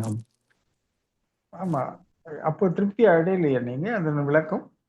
அது பிண்டத்தில் எப்படி அண்டம் உள்ளுக்குள் இருக்கின்றது என்றது விளங்கவில்லை. சரி சரி, பரவாயில்ல ஜெகதீஷ். இப்ப நம்ம வேற கோணல்ல இதே விஷயத்த பேசுவோம். போன வாரம் வேற மாதிரி பேசணும், இந்த வாரம் இதே வேற மாதிரி பேசுவோம். ரொம்ப எளிமையா பேசுவோம். போன வாரம் கொஞ்சம் அதிகம் உயர்மட்ட நிலையில பேசியிருப்போம்னு நினைக்கிறேன். இப்ப நம்ம எளிமையா கொஞ்சம் இறங்கி போய் பேசுவோம். ஓகே. அமைதி எங்க இருக்கும்? சமாதானம் எங்க இருக்கும்? ஒற்றுமை எங்க இருக்கும்? இந்த உயிருக்கு பாதுகாப்பு எங்க இருக்கும்? அண்டத்தில் உள்ளது. இப்ப எப்படி சொல்றீங்க? அங்கிருந்து ஆற்றல் புரிகின்றது சுவாமி. அங்கிருந்து ஆற்றல் பாருங்க, நம்ம கண்ணால பாக்குறோம், காதால் கேட்கிறோம், மாறுறோம். இந்த இங்க வெளியே உலக தொடர்புகளும் மற்றபடி எல்லா தொடர்புகளுமே நம்மளுக்கு இருக்கத்தையும் வலியும் வேதனையும் துயரத்தையும் துன்பத்தையும் அளிக்கின்றது என்றது வெறும் போராட்டமாக இருக்கின்றது. தன் வாழ்வையே துறக்கும் அளவிற்கு ஒருத்தனுக்கு தைரியம் வருகிறது என்றால் அது எங்கிருந்து வரும்?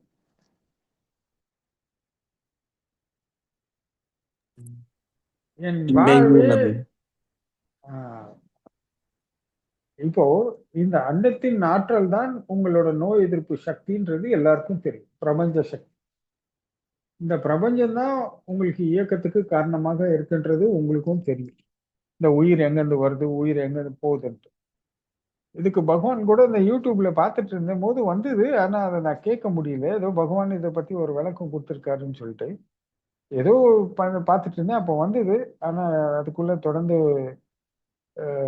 ஃபோன் கால்ஸ் வந்தோடனே அதை கேட்க முடியாம போயிடுச்சு. முடிஞ்சா அதை பார்த்துட்டு நான் போடுறேன். உனக்கு நோய் எதிர்ப்பு சக்தி காஸ்மிக் எனர்ஜின்னு அஸ் பர் சயின்ஸ் சொல்லிட்டு எல்லாரும் நம்புறீங்க. இதுல ஏதாவது உங்களுக்கு குழப்பம் இருக்கா? இல்லை அறிவியல் சுவாமி. ரீதியாக ஸோ இந்த உயிர் எங்கேருந்து வருது, அங்கதான் வருது, திரும்ப அங்கதான் போகுது. அதுக்கப்புறம் திரும்ப அது இயக்கத்துக்கு போகுது. இதை பத்தி ரொம்ப விரிவாகவும் எளிமையாகவும் பலமுறை நம்ம பேசிட்டோம்.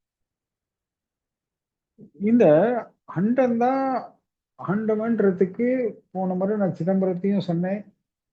அப்போ தன்னைத்தான் ஆண்டவன் ஆண்டவன் ஆகிறான்னு சொன்னா நம்ம சுவாமியோட பாடல உதாரணம் காட்டினேன். சண்முக கோஸ்தா அண்டமாய் அவனியாகி அரியோனா பொருளதாகி தொண்டர்கள் குருவுமாகி துகளறு தெய்வமாகி என் திசை போற்ற நின்ற தின்திரள் சரவணத்தான் தினமும் என் சிறை கேட்காது. நான் எந்த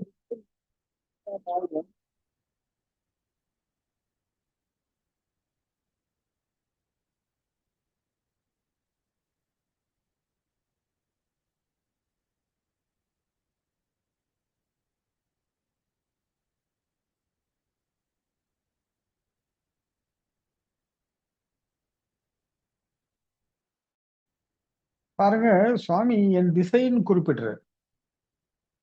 எப்போ குறிப்பிடுறாரு? கேக்குதா ஜெகதீஷ்? கேட்கின்ற சுவாமி. நான் ஒரு உயிர் பரிணாமமாகும் போது வந்த திசையின் வாயிலாகவே எனக்கு நட்சத்திரம் ராசி பலன் எல்லாம் அமைதுன்றத ரொம்ப அழகா சொல்றாரு. என் திசை. இப்ப எல்லாரும் என்ன நம்புறாங்க? நம்ம கீழே இருந்து மேல போறோம், மேல இருந்து கீழே வரோன்றது எல்லாரும் நம்புறாங்க. வந்தவனை கேட்டால் சென்று விடு என்றான், சென்றவனை கேட்டால் வந்து விடு என்றான். அப்ப இந்த இடத்துல என்னத்தை குறிப்பிடுறாங்க? மேல போறோம், கீழே வரோம், கீழே வரோம், மேல போறோம், இல்லையா? ஆம் சுவாமி. எல்லாரும் இப்ப கடவுள்னாவே ஏன் மேல பாக்குறோம்? நம்ம முன்னாடி எம்பெருமான் இருக்காரு, சிவபெருமான் சிவ ஆலயத்துல இருக்கோம். அவரை வணங்கிட்டு திரும்ப நல்லா கண்ணார பார்த்தோம், கண் குளிர கண்டோம், அவருடைய அலங்காரத்தை பார்த்தோம். அப்படியே நம்ம மென்மையில் உணர்ந்து பக்தியின் சிரத்தில் இருந்தாலும் வெளியே கொடி மரத்துக்கு மேல பார்த்து அண்டத்தை பார்த்து நம்ம வணங்கிட்டு தான் கீழே நமஸ்காரம் பண்றோம். இந்த உலகத்துல அறிவியல் ரீதியாக பார்த்தினாலும் உனக்கு என்னெல்லாம் வேணுமோ அது எல்லாமே மேலதான் இருக்குன்றது. உன்னோட வாழ்வாதாரம், உன் தேவை, உன் ஆரோக்கியம், உன் பாதுகாப்பு எல்லாமே எங்கடா இருக்குன்னா மேலதான் இருக்குன்றது அறிவியலும் சொல்லுது. இதுல ஏதாவது உங்களுக்கு சந்தேகம் இருக்கா? இல்லை சுவாமி. அறிவியல் ரீதியாக கேட்கிறேன். அதான் அப்புறம் நம்ம ஆண்டவன் ரீதியாக போவோம். இல்லை இந்த சுவாமி. அறிவியலுக்கு என்னெல்லாம் தேவையோ அதை அனைத்தும் மேல இருந்து தான் எடுக்கணும்ன்றது ரொம்ப தெளிவா சொல்லுது, இல்லையா? இப்ப நம்ம என்ன பண்றோம்? மேல சேட்டலைட் விடுறோம், கீழே நடக்குது எல்லாத்தையும் பார்க்குறோம். கரெக்டா?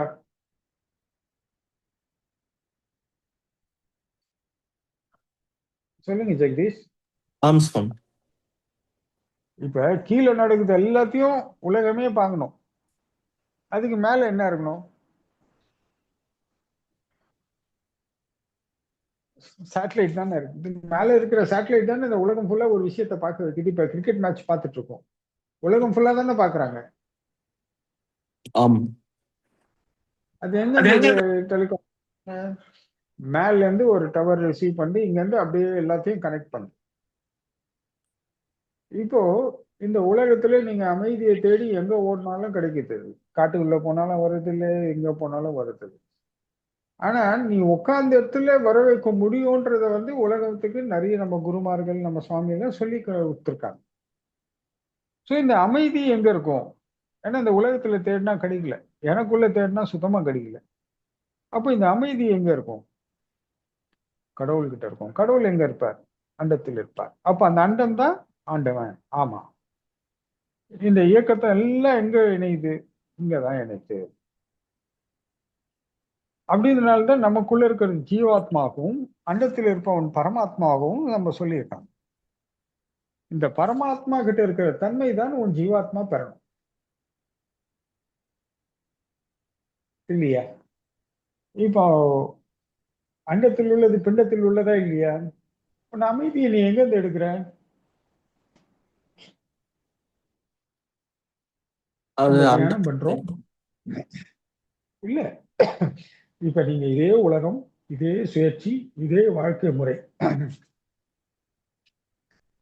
ஆனா நாம அமைதியா இருக்கும், நாம பொறுமையா இருக்கும், நம்ம நிதானமா இருக்கும், நாம தெளிவா இருக்கும், நாம உறுதியா இருக்கும், நாம தன்னம்பிக்கையோட இருக்கோம், நம்ம தைரியத்துடன் இருக்கோம், நம்ம ஒழுக்கத்துடன் இருக்கோம், நம்ம பண்புடன் இருக்கோம், நம்ம சீருடன் இருக்கோம், சிறப்புடன் இருக்கோம். இது அனைத்தும் வெளியே போய் எடுத்துட்டு வந்துடல. நம்ம நமக்குள்ள இருக்கிறது பெருக்கும், வெளியே கொண்டு வந்து இதை நம்ம எடுத்து பயன்படுத்த தெரியாததுனால என்னால என்ன பண்றாங்க, அது எது என்னென்ன வருதோ அதை நோக்கத்துல ஓடுறாங்க. இப்ப நம்ம என்ன பண்றோம், நேற்று வரைக்கும் நமக்கும் தெரியாது, இன்னைக்கு கடவுள்னால நம்மளுக்கு தெரிஞ்சிச்சு. கடவுள் நான் சொல்றேன், தியானம் பண்ணு, மந்திர சொல்லு, பிராணாயம் பண்ணு, தேக பயிற்சி பண்ணு, தியானம் பண்ணு, தேக பயிற்சி பண்ணு, பிரயாணம் பண்ணு, பிராணாயம் பண்ணு, மந்திரம் சொல்லு, பாராயணம் செய், தியானம் செய், இந்த அழிவக வழிபாட்டை செய். உனக்கு அமைதி, சமாதானம், ஒற்றுமை, நிதானம், தெளிவு, உறுதி, தன்னம்பிக்கை, தைரியம், ஒழுக்கம், பண்பு, அன்பு, கருணை, இரக்கம், பரிவு, பரிவுபகாரம். இந்த உலகத்திலே நீ எங்கேயுமே பெறாத விஷயங்கள் அனைத்தும் உனக்குள்ளேயே நான் கொடுத்திருக்கிறேன். அதை வெளியே கொண்டு வா. இதெல்லாம் அண்டத்தில் இருக்கிறது, ஆனால் இதை உனக்கு பிண்டத்திலும் வைத்திருக்கிறது.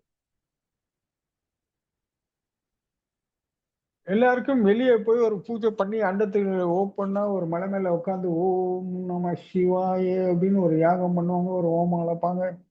இதெல்லாம் எல்லாருக்கும் சுலபமா நடக்கும், இதை பண்ண முடியும்.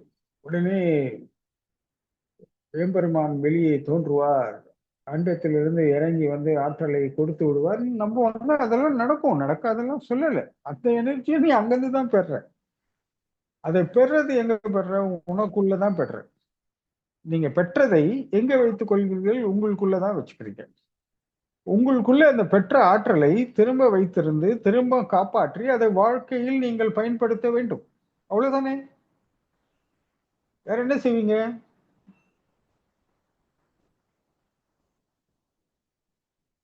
சொல்லுங்க ஜெகதீஷ்.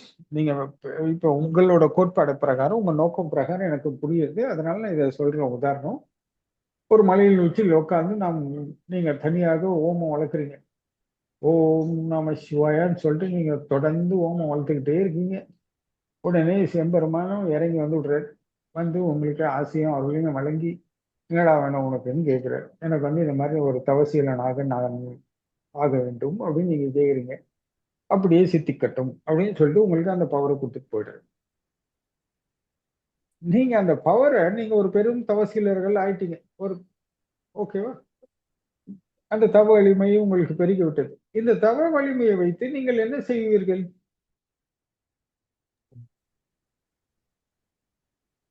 உங்க வாழ்க்கைக்கு அந்த தவ வலிமையை பயன்படுத்துவீர்கள். என்னத்துக்கு?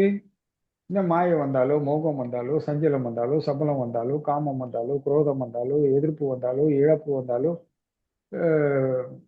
பலவீனமானாலும் இந்த தவ வலிமையை வச்சு இந்த சூழலில் நீங்கள் பலவீனமாகாமல் உங்களை பாதுகாத்துக் கொள்வீர்கள். அவ்வளவுதானே? சொல்லுங்க, வேற என்ன பண்ண முடியும்? இந்த தவ வலிமையை வச்சு மற்றவர்களை அடிமைப்படுத்தலாம், தண்டிக்கலாம், இல்லை துன்புறுத்தலாம், இல்லை நீங்க அவர்களை உங்களுக்கு தேவைகளுக்கோ ஆசைகளுக்கோ பயன்படுத்திக்கலாம். அதுவும் ஒரு இருக்கு. அது உண்மையாக இறைவனை வழிபட்டு பெற்றவன் அதை செய்ய மாட்டான். ஏதோ குறுக்கு வழியில ஏதோ தன் ஆதாயத்துக்காக ஏதோ செஞ்சான் அப்படின்னு சொன்னாலும் இருக்கலாம். அது ரொம்ப மிக குறைவு. எனக்கு தெரிஞ்சு அந்த மாதிரி வாய்ப்புகள் ரொம்ப கம்மி. அந்த மாதிரி எதிர்மறையாக இதை பயன்படுத்துறதுக்கு அந்த இறை விடாது. ஏன்னா இது இறை ஆற்றலிடம் பெற்றதனால் அந்த இறை ஆற்றலே அதை செய்ய விடாமல் தடுக்கும் வேண்டாமாடான்னு எழுது. ஆனா அந்த தவம் என்பதற்கு ஒரு பெரும் மதிப்பு இருக்கு. அது இந்த மாதிரி சூழலை தராது, தவிர்க்க செய்யும். இதை வச்சு நீங்க உங்களுக்குள்ளதானே வச்சிருப்பீங்க. இது எங்கன்னா தூக்கி தனியா பக்கத்துல வச்சுப்பீங்களா? தேவைப்படும் போது எடுத்து உள்ள வச்சுட்டு திரும்பி எடுத்து வெளியே வைப்பீங்களா? இல்லை சுவாமி. இது உங்களுக்குள்ள வச்சு இதை நீங்க பாதுகாக்கணும். பெறுவது சுலபம், இழப்பது அதை விட சுலபம். ஆனால் காப்பாற்றுவது கடினம். எது ஒன்றுமே, உறவோ பணமோ பேரோ புகழோ, எல்லாமே ரொம்ப கடினம். இந்த மாதிரி ஆற்றல்களோ அறிவோ எல்லாத்தையும் நீங்க காப்பாற்றுறது எல்லாமே கடினமான விஷயம். பெறுவதும் சுலபம், இழப்பதும் சுலபம். ஆனால் அதை காப்பாற்றுவது என்பது மிகவும் கடினமானது. அதுதான் ரொம்ப முக்கியம். இந்த காப்பாற்றும் திறனை நீங்க வளர்த்தாகணும். அதுக்கு நீங்க முழுக்க முழுக்க அறிவை தான் பயன்படுத்தி ஆகணும். அதனால இந்த அண்டத்தில் உள்ளது எல்லாத்தையும் நீங்க அனுபவிக்கணும்னா முதல்ல உங்க பிண்டத்துல தான் அனுபவிக்க முடியும். வேற எங்க போய் அனுபவிப்பீங்க? முன்னாடி ஒரு பெரிய ஸ்கிரீன் போட்டு அண்டத்துல இதெல்லாம் முன்னாடி ஸ்கிரீன்ல உட்காந்து பார்த்துட்டு இருக்கீங்க? சொல்லுங்க ஜெகதீஷ். ஆமா சுவாமி, பிண்டத்தில் தான் இருக்கு. அப்பொழுது அப்போ கவனம் அண்டத்தில் உள்ளதா பிண்டத்தில் உள்ளதா? உங்களோட வாழ்க்கை இயக்கமே அண்டத்துல தானே இருக்குது. இப்போ மனம்ன்றது உங்களோட பதிவுகள்லாம் எங்க இருந்து இயங்குது? இப்ப நீங்க யோசிச்சு பாருங்க. நீங்க பிறந்ததுல இருந்து இது வரைக்கும் எவ்வளவு பதிவுகள் செஞ்சிருப்பீங்க? ஆமா சுவாமி. ஒருத்தர் வாழ்க்கை முறை எடுத்துக்கிட்டோம்னா இயல்பா பதிவுகளோட நீங்க புத்தகம் படித்தல் அந்த மாதிரி நிறைய விஷயங்கள், நீங்க நிறைய பெரிய படிப்புகள்லாம் படிக்கும் போது கடினமாக உழைச்சி நீங்க நிறைய அந்த பதிவுகளை வளர்த்து தான் திரும்ப நீங்க வெளியே கொடுக்கணும், இல்லையா? அது அது அனுபவங்களா மாறி, அது கம்யூனிகேஷன் மாறி, அது அறிவா மாறுறதுக்கு பல ஆண்டுகள் ஆகும். முதல்ல நீங்க தியரிட்டிக்கலா தான் இருக்க முடியும். அந்த தியரிட்டிக்கலை உங்களை அனுபவத்தின் வாயிலாக தான் பிராக்டிக்கலா மாற்றணும். அந்த பிராக்டிக்கல் தான் உங்களை அறிவான்ற இடத்துக்கு கொண்டு போகும். ஆனால் இந்த தியரிட்டிக்கல் மெமரிஸ் வந்து உங்களுக்கு பார்டனா இருக்குமா, இல்ல அது பாரமா இருக்குமா, பாரம் இல்லாமல் இருக்குமா? இப்படியே நீங்க இவ்வளவு விஷயத்த சுமந்து இவ்வளவு மெமரிஸ் ஏத்திட்டே இருந்தீங்கன்னா உங்களால எப்படி சுமக்க முடியும்? முடியாது சுவாமி. உங்ககிட்ட உங்ககிட்ட இருக்கிறது கொஞ்சம் மூளை, எல்லாத்துக்கும் மூளை தான் சொல்றீங்க. ஏன்னா நுரையீரல் எதை செய்யுது, கிட்னி அதை செய்யுது, லிவர் இதை செய்யுது, குடல் இதை செய்யுதுன்னு எல்லாத்துக்கும் உங்களுக்கு சயின்ஸ் விளக்கம் கொடுத்துருக்கு. ஸோ மூளையோட அளவும் இவ்வளவுதான் சொல்லியிருக்கு. இந்த மூளைக்கு எவ்வளவு பலம் தாங்க முடியும்னு நீங்க சொல்ற பிரகாரம் பார்த்தா அத்தனையும் நீங்க சுமந்துட்டு இருந்தீங்கன்னா, இந்த மனம்னு எடுத்துக்கோங்க, இது ஒரு இயக்கம், இது எல்லாருக்கும் இயங்கிக்கிட்டு இருக்கு. அப்போ இதனோட பலம் வந்து நீங்க டெய்லி பதிவுகளை நீங்க பண்ணிக்கிட்டே இருக்கீங்க. இதுல நிறைய விஷயங்கள் இருக்குன்னு வச்சுக்கோங்க. ஒரு பேசிக்கான ஒரு விஷயத்தை எடுத்துப்போம். இப்ப இதெல்லாம் நீங்க சுமக்க ஆரம்பிச்சீங்கன்னா நீங்க இயங்கவே முடியாதே. எப்படி இயங்குவீங்க? பாரம் தாங்குமா உடல்? முடியாது சுவாமி. அதனால அதனாலதான் எல்லாரும் சுகத்தை நாடுறாங்க.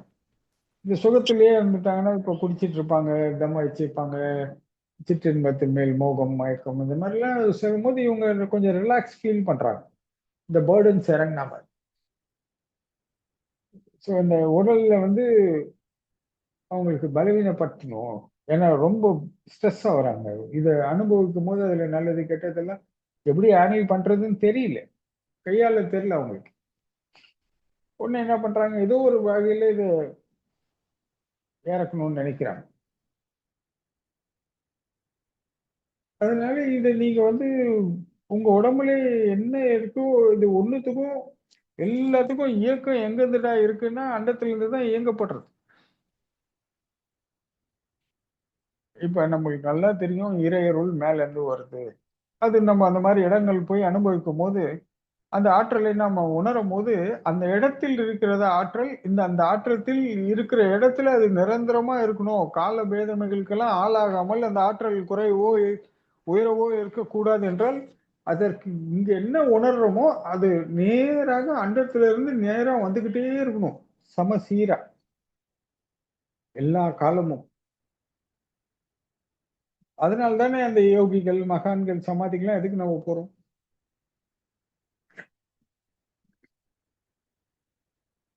அந்த ஆற்றல்களை அனுபவிக்கப்படும் போது அந்த அனுபவங்கள் நம்மளை மாற்றி நமக்குள்ளே அந்த நேர்மறை ஆற்றலை வளர்ப்பதற்கு அது வழிவகுத்து தருது. நம்மளை அமைதிப்படுத்துது, சமாதானப்படுத்துது, ஒற்றுமைப்படுத்துது, நிதானப்படுத்துது, தெளிவுபடுத்துது, நம்பிக்கையை கொடுக்குது, தன்னம்பிக்கை வளருது, அன்பு வளருது, பண்பு வளருது, ஒழுக்கம் வளருது, எல்லாம் வளருது இல்லையா? இந்த அண்டத்தை நாம் எப்படி அனுபவிக்கணும்னா நீ உனக்குள்ளதான் அனுபவிக்க முடியும். இந்த பஞ்சபூதங்களோட ஆக்கை நான் சொல்லி நீ வெளியே போய் தேடினா மண்ணில் தேடினா என்ன கிடைக்கும், இல்ல காத்துல தேடினா என்ன கிடைக்கும், இல்ல நெருப்புல தேடினா என்ன கிடைக்கும்? ஒன்றும் கிடைக்காது. ஆனா அது உனக்குள்ள எப்படி நடக்குதுன்னு தேடினாதான் கிடைக்கும். இந்த காலம் எப்படி என்னை இயக்குகின்றது, எப்படி நான் பரிணாம வளை செல்கிறேன், எப்படி நான் மாற்றம் அடைகிறேன், எப்படி இதெல்லாம் என்னை மீறி நடக்குது. நானும் ஆசா பாசம் சுகம் துக்கம் காசு பணம் சொத்து சுகம்னு அலைகிறேன். ஆனா எல்லாமே எனக்கு மாறினே இருக்குது. என்னைய கேக்குது. நான் சாப்பிட்டது நான் தான் ஆசைப்பட்டு கண்ட உணவை சாப்பிட்றேன். அது செரிமானம் ஆகுது. அது என்ன கேட்டு ஆகல. உடனே அடுத்த உணவுக்கு நான் போறேன். இதெல்லாம் யார் பண்றா? நான் தூங்குறேன்றது எனக்கு தெரியும். ஆனா என்னை எழுப்புனது யாருன்னு எனக்கு தெரியாது.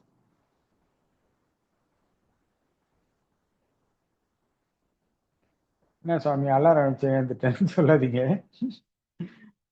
ஸோ நம்மளுக்குள்ளேயே ஒரு கிளாக், அந்த பயாலஜிக்கல் கிளாக், அந்த உயிரியல் கடிகாரம் எப்படி இயங்குது, அதுக்கும் இந்த மனதுக்கும் என்ன சம்பந்தம்? நான் காலைல 6 மணிக்கு எழுந்துக்கணும்னு சொன்னா அது கேட்டுட்டு கரெக்டா உன்னை 6 மணிக்கு எழுப்பி விட்டு எழுந்த பிறகு அட விடுப்பா நம்ம இன்னும் ஒரு மணி நேரம் தூங்கலாம். அது உன் பிரச்சனை. ஆனா அது அது தன் வேலையை செய்யுது. இதெல்லாம் எங்க இருந்து நடக்குது? உனக்குள்ள இருந்து நடக்குதுன்னா நீ நினைக்கும் போது அது செயலாகணும்ல. ஏன் ஆக மாட்டேங்குது? எல்லாரும் என்னென்னமோ நினைக்கிறாங்க. எல்லாரும் நான் நல்லவங்களா இருக்கணும், உண்மையா இருக்கணும், நேர்மையா இருக்கணும்னு எல்லாரோட விருப்பமா இருக்கு. ஆனா நடைமுறைப்படுத்த முடியல. அதை விட அவங்க மீறி ஒண்ணு வெளியே போய் அவங்கள இயக்கி அவங்கள கஷ்டத்துக்கு ஆளாக்குது. ஸோ அப்போ இதெல்லாம் என்னை இங்கிருந்து இயக்குகின்ற ஆற்றல்களை நான் கட்டுப்படுத்தி இந்த மாதிரி நேர்மறை ஆற்றல்கள் இதெல்லாம் எங்க இருந்து நம்ம எடுக்கணும்னு பார்த்தா நமக்குள்ள இருந்து இந்த சக்தியை எல்லாருக்கும் இந்த தனித்தன்மை என்று சொல்ற விஷயம் மனித குலத்துக்காக கடவுள் கொடுத்த இந்த தனித்தன்மை தான் இவ்வளவு விஷயங்கள். இதை நீங்கள் பயன்படுத்துங்கன்னா அதுக்கு அவனை வணங்கி நிற்கணும்.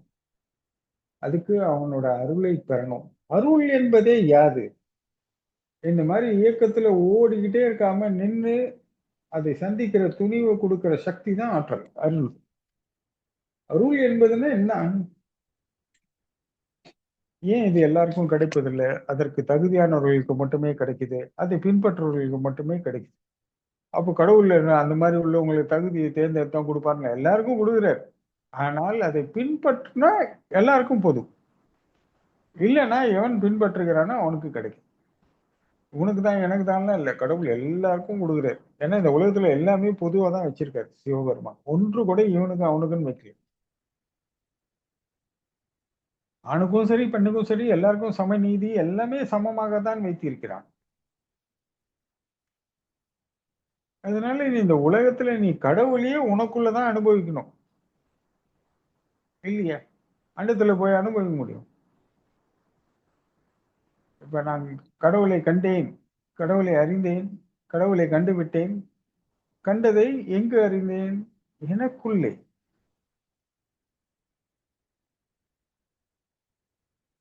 விண்டவர் கண்டதில்லை, கண்டவர் விண்டதில்லை, சொன்னவன் பார்த்ததில்லை, பார்த்தவன் சொன்னதில்லை. அதற்குள் ஒடுங்க ஆரம்பித்து விடுவார்கள் அந்த ஜீவாத்மா. இந்த ஜீவாத்மாக்கு பரிபூர்ணமான பரமாத்மாவோட தன்மைகள் கிடைத்து விட்டால் முக்தி. இது அத்தனையும் நீங்க அண்டத்துல இருந்து தான் எடுக்கணும். ஏன்னா இந்த உலகத்துல எங்ககிட்டனாலும் கிடைக்காது. எங்க கிடைக்கும்? குருமார்கள் கிட்ட எல்லாம் கிடைக்கும், இல்லைன்னு சொல்லு. ஆனால் அதுவும் கடவுள் என்ற நிலையில தானே. நான் கடவுளை தவிர்த்து வேற ஏதாவது கிடைக்குமா அப்படின்னு பார்த்தா, ஆசையை வளர்க்கலாம், பாசத்தை வளர்க்கலாம், நேசத்தை வளர்க்கலாம், காசை வளர்க்கலாம், என்ன வேணா வளர்க்கலாம், என்ன வேணா கிடைக்கும். ஆனால் இதெல்லாம் கிடைக்க வேண்டும் என்றால் நீ எப்படி இருக்கணும், நீ என்ன பண்ணணும்? இந்த பஞ்சபூதங்கத்திலே அறிய வேண்டும் என்றால் நீ உன்னை அறிய வேண்டும். கடவுளை அறிய வேண்டும் என்றால் உன்னை அறிய வேண்டும். நான் யார் என்பதை நீ அறிய. மனதை அறிய வேண்டும் என்றாலும் இதையெல்லாம் நீங்க செய்யணும். அறிவு என்றாலும் அதையும் தான். எல்லாம் உனக்குள்ளதான் நீ பார்க்கணும். காலத்தையும் அப்படிதான். காலம் என்னை மாற்றுகிறது என்றால் அந்த கால சுயேட்சையை கடக்கும் அளவிற்கு உன் கவனம் சீராக இருக்கும். இயற்கை காலத்தெல்லாம் நீங்க வென்றாதான் கடவுள்ன்ற நிலைக்கு உயர முடியும் இல்லையா?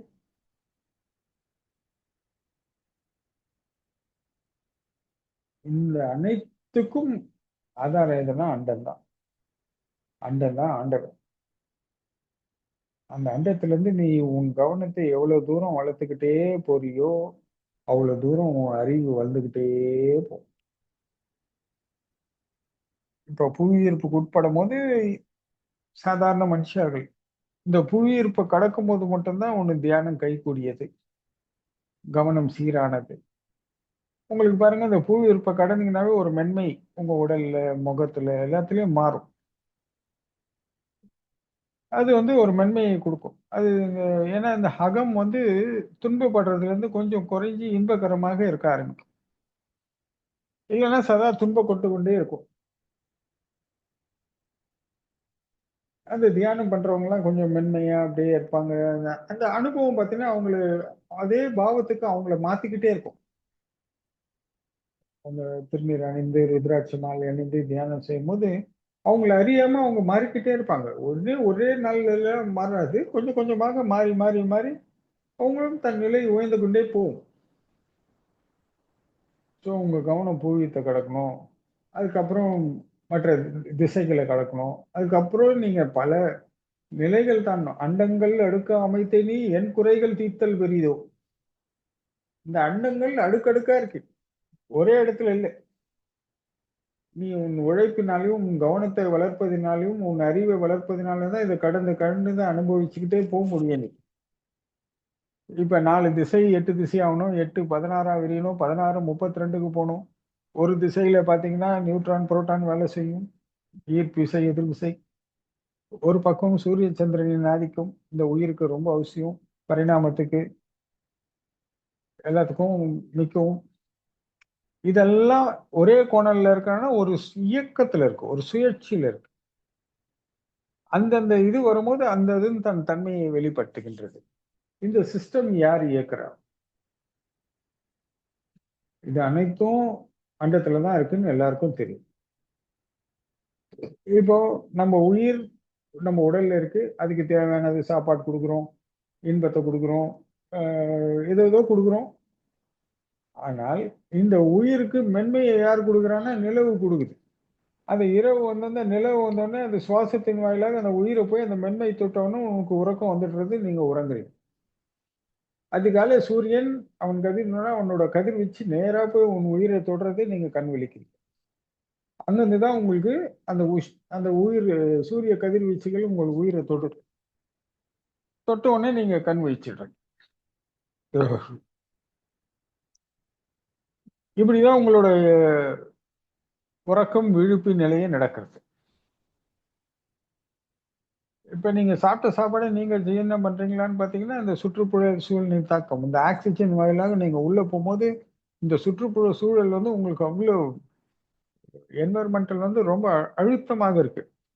அதனால உங்க உடல் பலவீனமாகுது. ஸோ அதுக்கு நீங்க நிறைய உணவு சாப்பிட்டு அந்த செரிமானம் பண்ணும் போது மட்டும்தான் இந்த ஜீவன் ஜீவிக்க முடியுன்ற ஒரு நிலை ஏற்படுறது. அதனால உங்களுக்கு என்ன பண்றீங்க, இந்த ஆக்சிஜன் உள்ள போனோடனே அதன் வாயிலாக உங்களுக்கு செரிமான விஷயங்கள் நடக்குது. ஸோ இதுக்கு அதனால மென்மையான உணவு வேண்டிங்கன்னா இந்த செரிமானம் இது வந்து இருக்கணும். ஆனா இதே பாருங்க, நம்ம வந்து கடவுளை வழிபட்டு நம்ம மன்னிக்கணும்,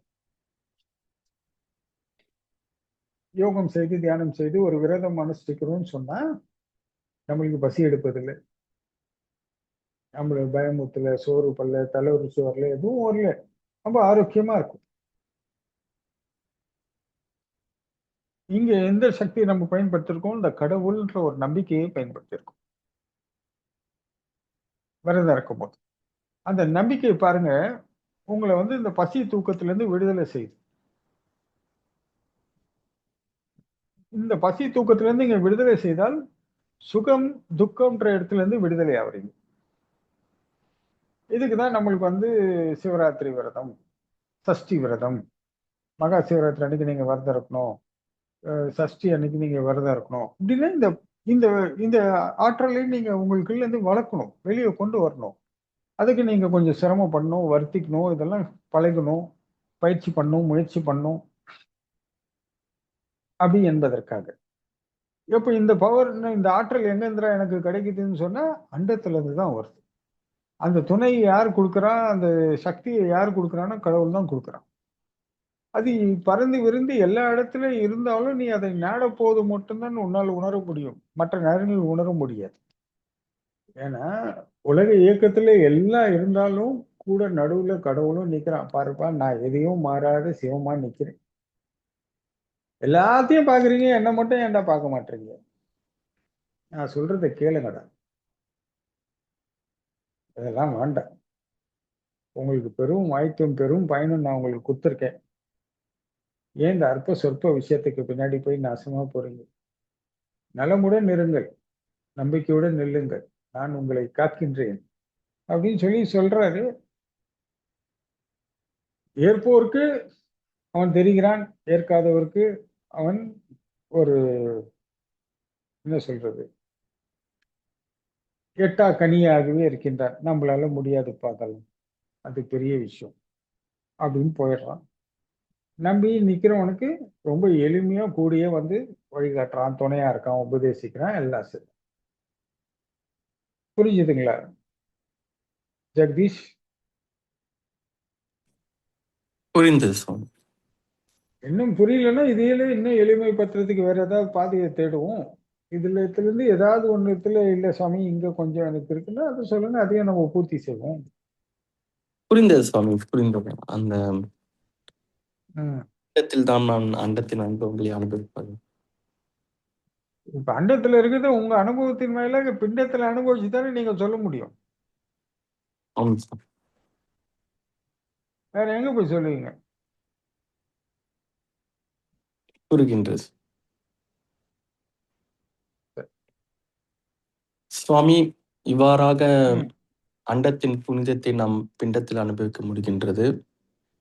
ம். ஆனால் இந்த பிண்டமோ பல சுகங்களுக்கு ஆட்பட்டு ம். கொண்டிருக்கின்றது, அதன் அனுபவங்களோடு இணைந்திருக்கின்றது சுவாமி. ம். இப்பொழுது இந்த பல யோகிகள் பல ஆசனங்கள் வழியாக பிண்டத்தையும் தேகத்தையும் பக்குவப்படுத்துவார்கள். இந்த ம். ஆசனங்களின் நிலை என்ன? இது எவ்வாறாக நம்மை பக்குவப்படுத்துகின்றது? இதன் தேவை என்ன? இது எவ்வாறாக இயக்கப்படுகின்றது சுவாமி? பத்மாசனா, சித்தாசனா வாருங்கள் என்று பல ஆசனாக்கள் உள்ளன. வாருங்கள் வாருங்கள், ரொம்ப சுலபம். இப்போ சுகம்தான் உங்களோட பழக்க வழக்கம், சரியா? ஆம் சுவாமி. துக்கம் தான் உங்கள் பழக்க வழக்கம். உங்க உடல் சதா எதையாவது ஒன்று தேடிக்கொண்டே இருக்கும். ஒண்ணு சாப்பாடை தேடும், இல்ல தூக்கத்தை தேடும், இல்ல சுகத்தை தேடும், இல்ல சபல பணம் சஞ்சல பாயோ அது கிடைச்சா எனக்கு நல்லா இருக்குமே, இது கிடைச்சா எனக்கு நல்லா இருக்குமே அப்படின்னு வெளியே தேடிக்கிட்டே இருக்கு, சரியா? இது எல்லாரோட இயல்பா இல்லையா? அது சொல்லுங்க. ஆம் சார். இப்போ இந்த உடலுக்கு வந்து இதுதான் இயல்புன்னு இருக்கு, இதுதான் இயல்பு, கரெக்டா? இப்ப காமம் பண்றதோ, மோகம் பண்றதோ, காதல் பண்றதோ, சபலப்படுறதோ இதெல்லாம் வந்து ரைட் வே, ராங் வே கிடையாது. ஆனா இதை எப்படி செயல்படுத்துறோன்றது தான் ரைட், ராங் முடிவு பண்ணும். அவங்க விருப்பம் இல்லாம அதை செஞ்சா தப்பு, விருப்பத்தோட செஞ்சா சரி. அவ்வளவுதான். இது என்ன வெளியே இருந்து தான் நீ உள்ள எடுத்தாகணும், உங்ககிட்ட இதை வெளியே கொடுத்தாகணும், வெளியே இருக்கிறத உள்ள எடுத்துட்டு போகணும். இதுதான் தேடுதல்னு சொல்றோம்.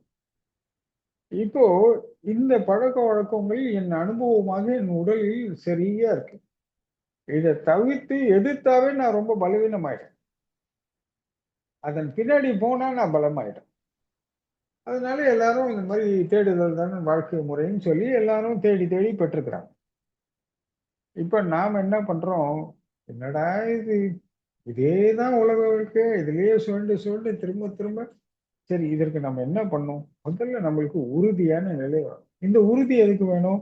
முதல்ல இந்த பழக்க வழக்கத்துல இருந்து நம்ம விடுபடணும். இந்த உடல்ல இருக்கிற இந்த அனுபவத்துல இருந்து நம்ம விடுபடணும்னா நமக்கு உடல்ல ஒரு சக்தி வேணும். அதை நம்ம வெளியே இருந்து எடுக்கணுமா, உள்ள இருந்து எடுக்கிறோமான்றத வந்து நீங்க பார்க்கும்போது பாத்தீங்கன்னா, அண்டத்துல இருந்து தான் அந்த சக்தி எடுக்கும். ஆனா இந்த உடல் கவனம் கீழே இருக்கும்போது செய்ய முடியாது. அப்போ இந்த மாதிரி பயிற்சிகள், ஆசனங்கள் இடும்போது என்ன ஆகுதுன்னா, முதல்ல உறுதியான நிலைக்கு வரும். ஒரு பத்மாசனம் மட்டும் நம்ம 10 நிமிஷம் அமர்ந்தோம்னா அந்த மாற்றமற்ற நிலையை அனுபவிக்கக்கூடிய வாய்ப்புகள் கிடைக்குது. இந்த மாதிரி இயக்கத்துல நம்ம இயங்கிக்கிட்டே இருக்கிறதுனால அது முடிய மாட்டேங்குது. அப்ப அந்த உறுதியை நான் எப்படி வளர்க்கறது, என் கவனத்தை எப்படி நான் வளர்க்கறது அப்படின்னும் போது இந்த உடலுக்கு புதிய அனுபவங்களை கொண்டு போய் சேர்க்கணும்.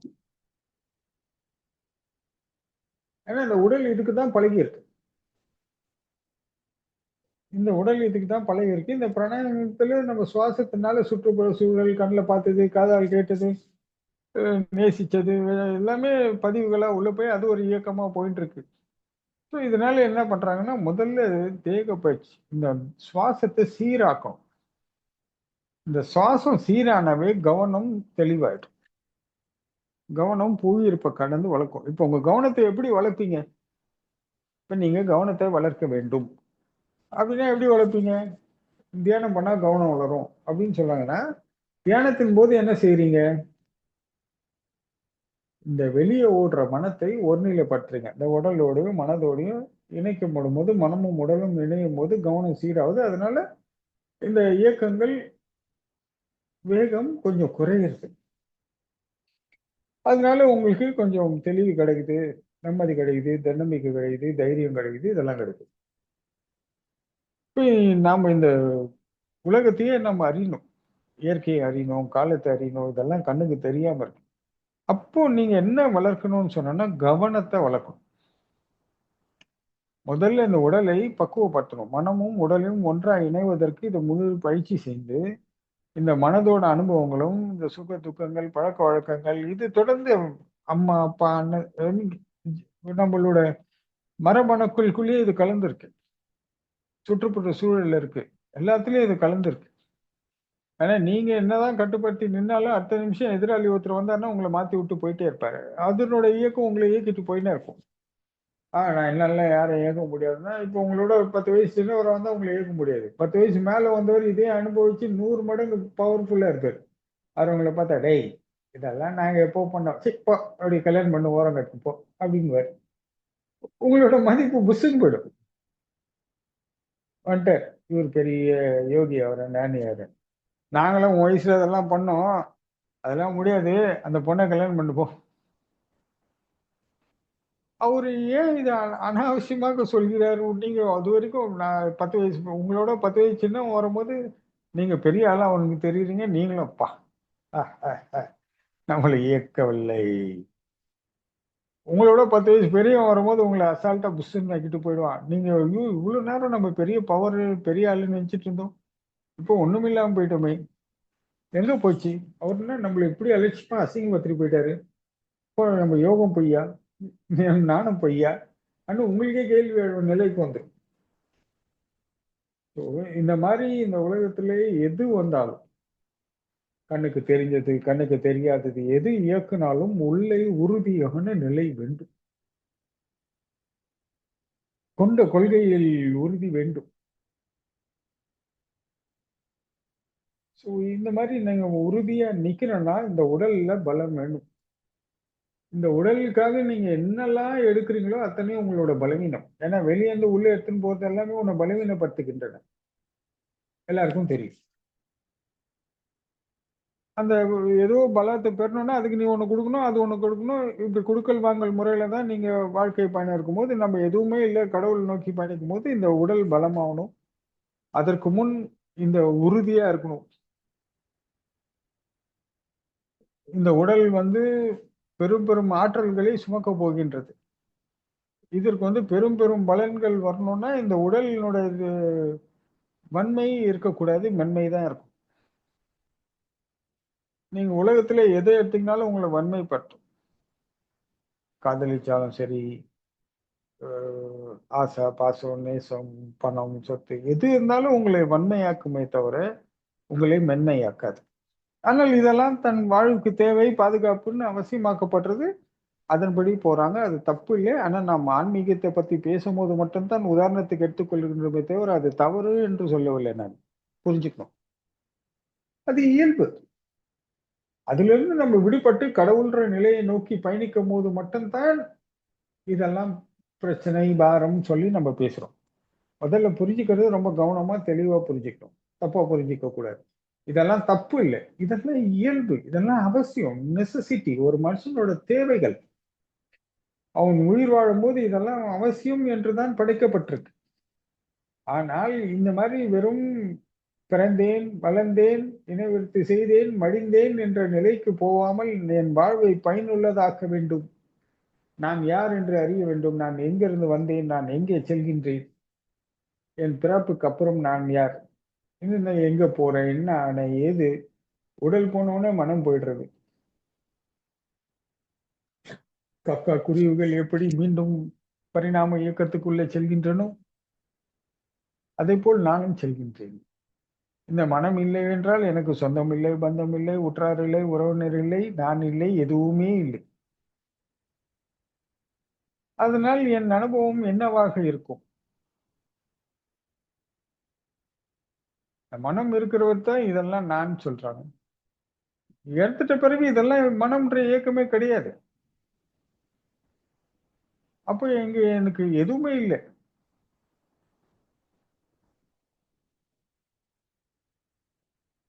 நான் அந்த சமயத்தில் எந்த சக்தியாக இருக்கிறேன்? தீய சக்தியா இருக்கிறேனா, இல்ல இன்னும் என்னவா இருக்கேன்? நல்ல ஒரு ஆவிக்கு எந்தவித சக்தியும் இல்லாமல் அதுக்கு இருக்கிற ஒரே ஆற்றல், 2 ஆற்றல் மட்டும்தான் சொல்றாங்க. ஒண்ணு பழிவாங்க, இன்னொன்னு காமத்தை தூண்டும். அதுக்கு அப்புறம் நீ பொண்டாட்டி எது, புள்ள எது, அம்மா எது, அப்பா எது, அண்ணன் எது, தம்பி எது, ஒண்ணுமே கிடையாது.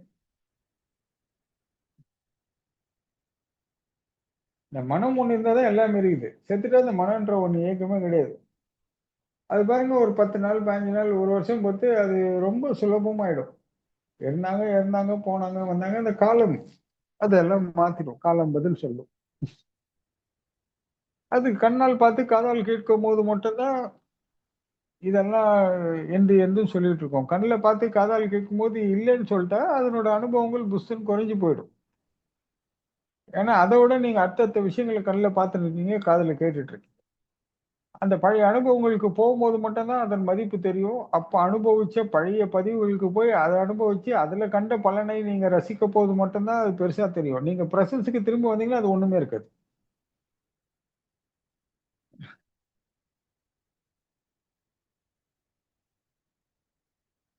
அப்போ இந்த மாதிரி பதிவுகள், இந்த மாதிரி என்னை பலவீனப்படுத்தக்கூடிய விஷயங்கள் எல்லாம் இந்த என் உடல்ல ரொம்ப நிறைய இருக்கு.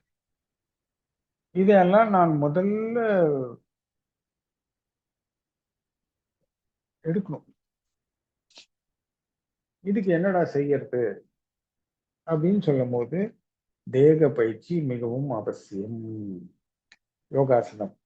நீங்க இந்த ஆசனங்கள் இடும்போது என்ன ஆகும்னா இந்த உடல் வந்து இறுக்கம் ஆகாது. அதாவது மென்மையாக இருக்கும். இந்த நீங்க நிறைய விஷயங்களை சுமந்து சுமந்து அதன் பழக்க வழக்கத்திலே நீங்க இயங்கிக்கிட்டு இருக்கும் போது என்ன ஆகும்னா இந்த உடல் வந்து பலவீனமாக்கிட்டே இருக்கும். இந்த உடல் வந்து புனிதத்தை தாங்கும் அளவிற்கு உங்கள் பலத்தை பெருக்கணும். ஏன்னா இது வரைக்கும் அம்மா அப்பா யார் இருந்தாலும் ஒரு பாவப்பட்ட பிறவில தான் நம்மளும் பிறந்திருப்போம். பிறக்கும் போதே புனிதனாக பிறப்பதெல்லாம் பெரும் பாக்கியம். அதெல்லாம் நம்ம வள்ளலார், பாபாஜி, பகவான் அவங்க மாதிரிலாம் ஆளுங்களுக்கு அது சாத்தியம். அவங்க எல்லாம் பிறக்கும் போதே பாக்கியசாலிகள், பிராப்தவாளிகள். அதனால்தான் அவங்க பாருங்க ரொம்ப குறைந்த வயதிலே முழுமை அடைந்தார்கள், ஞானம் பெற்றார்கள் எல்லாமே. அவங்களாம் பிறக்கும் போதே பிறப்பிலேயே அவங்களுக்கு அந்த பாக்கியம் இருந்துச்சு. இப்ப நம்மளுக்கெல்லாம் அப்படியே போராடி தான் கடவுள்கிட்ட பெறணுன்றது நீதியாக இருக்கு. அதனால நம்ம என்ன பண்றோம், நம்ம அதற்கான வழிமுறைகளை கற்று அந்த ஆற்றல்களை அந்த திறன்களை பெற்று இந்த தேகத்தை புனிதம் தாங்கும் அளவிற்கு நம்ம பக்குவமா இருக்கும். இப்ப பாருங்க, ஆணவம், கம்மம், மாயை இது மூன்றும் பிறப்பில் இருக்கும். இந்த உடல்ல இது முக்கியமான ஒரு அம்சமாக இருக்கு. இந்த மூன்றும் அதாவது இப்படி சொல்லணும்னா காமம், குரோதம், பழிவாங்க உணர்வு இந்த மூன்றும் கடவுளுக்கு எதிரானது. இது பஞ்சமா பாதகம். இதுக்கு மன்னிப்போ சாத்தியமே இல்லை. கடவுள் கூட அந்த இடத்துல வந்தாலும் அவரால் உதவி செய்ய முடியாது.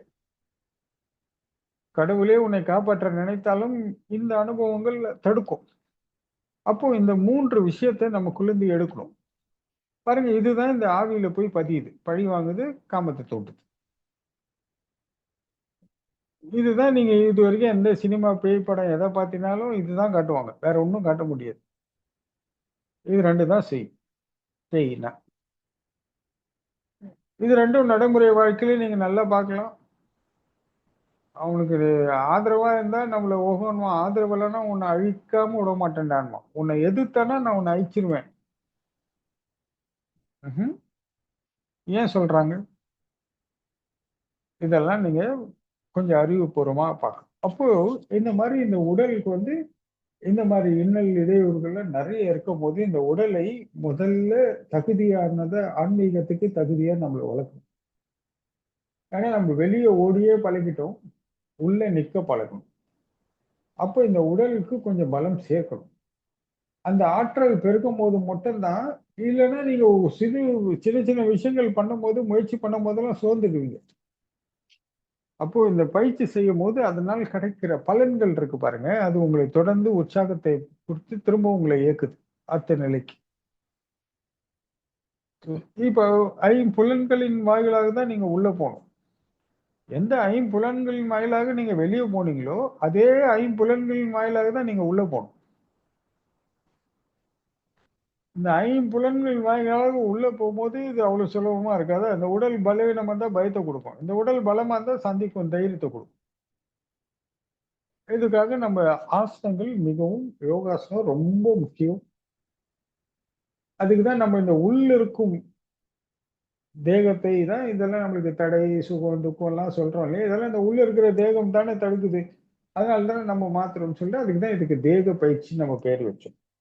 அந்த உள்ள இருக்கிற தடைகள், இந்த மாதிரி விஷயங்கள், சுகம், துக்கம், ஆசா, பாசம் இதெல்லாம் உடல்ல முழுமையா கலந்துருக்கு. காமம், குரோதம், பழிவாங்குதல் இதெல்லாம் எடுக்கணும் வெளியே. இதெல்லாம் மனம்தான் செஞ்சாலும் இந்த அனுபவிக்கிறது இந்த உடல் தான் வெளிப்பட்டுது, உள்ள கொண்டு போகுது, வெளியே கொண்டு போகுது, எல்லாமே இந்த உடல் தான் செய்யுது. மனம் கண்ணுக்கு தெரியறது இல்லை இல்லையா? கண்ணுக்கு தெரியறது நீன்னு சாட்சி ஆவறேன்னா எப்படி ஆவற? உன்னோட சொல்லும் செயலும் தான் இங்க சம்பந்தப்படுறது. அதனால நீ சாட்சி ஆவற, அதுதான் கர்மாவா மாறுது. இது நீ விரும்பி செஞ்சியான்னா யாருன்னா கர்மா செய்யறதுக்கு போவாங்களா? பாவம் செஞ்சா நாளைக்கு எனக்கு வரும்னு தெரியும். ஆனா தடுக்க முடியாது, தவிர்க்க முடியாது. அந்த வேகம் அப்படி செய்ய வைக்குது. அந்த தகுதியெல்லாம் வளர்க்கணும்னா அந்த உறுதியான நிலைப்பாட்டு, கவனத்தை வளர்த்துக் கொள்ளுதல், ஆரோக்கியத்தை பெருக்கிக் கொள்ளுதல், மேலும் இந்த உடல்ல புனிதத்தை வளர்க்கும். ஒருவன் துயரத்தோடு வந்தால் அவன் துயரம் போக வேண்டும். கவலையுடன் வந்தால் அவன் கவலை நீங்க வேண்டும். தேவையோடன் வந்தால் அவன் தேவையை பூர்த்தி செய்ய வேண்டும். ஆசையோடு வந்தால் அவன் ஆசையை பூர்த்தி செய்ய வேண்டும். அவசியத்தோடு வந்தால் அவன் அவசியத்தை முழுமையாக ஆதரிக்க வேண்டும். எந்தவித பேதமையோ இவனுக்கு இது தகுதியானவன் தகுதியற்றவன் இல்லை. அனைத்தும் யார் என்ன நோக்கத்தோடு வரானோ அவன் நோக்கம் முழுமையாக வேண்டும் என்றால் அவன் மனம் பாரமாக இருக்கிறது, அவன் உடல் பாரமாக இருக்கிறது, அவன் ஆசை அவனை துன்புறுத்துகிறது, அவன் தேவை அவனை அச்சுறுத்துகிறது, அவன் எதிர்காலத்தை சந்திக்க துணிவு இல்லாமல் நிற்கிறான் என்றால் அந்த சமயத்தில் இந்த புனிதம் அவன் பாவத்தை போக்கி அடுத்த நிலைக்கு உயர்த்தணும். அப்போ உன் உடல்ல புனிதம் நிறைந்திருக்கணும். இந்த விருப்பு வெறுப்பு இல்லாத நிலை, மெய்நிலை தான் அந்த புனிதத்தை வளர்க்கக்கூடிய நிலை. இந்த புனிதமும் திரும்ப இயக்கத்துக்கு வரும்போது கடவுள் யாரெல்லாம் அனுப்புகின்றார்களோ அவர்களுக்கெல்லாம் இந்த புனிதம் கொடுக்கப்பட்டால் இந்த புனிதமும் அதுதான் கடவுள் போல் வாழ்வது. வாழும்போது நீ ஏன் கடவுள் போல வாழணும்னு நம்ம இந்து தர்மம் சொல்லுதுன்னா, இப்படி வாழ்ந்ததான் முழுமையாக நீ வாழ்ந்தாய், வாழ்ந்து முடித்தவுடன் ஈசனை அடைந்து விடுவாய்.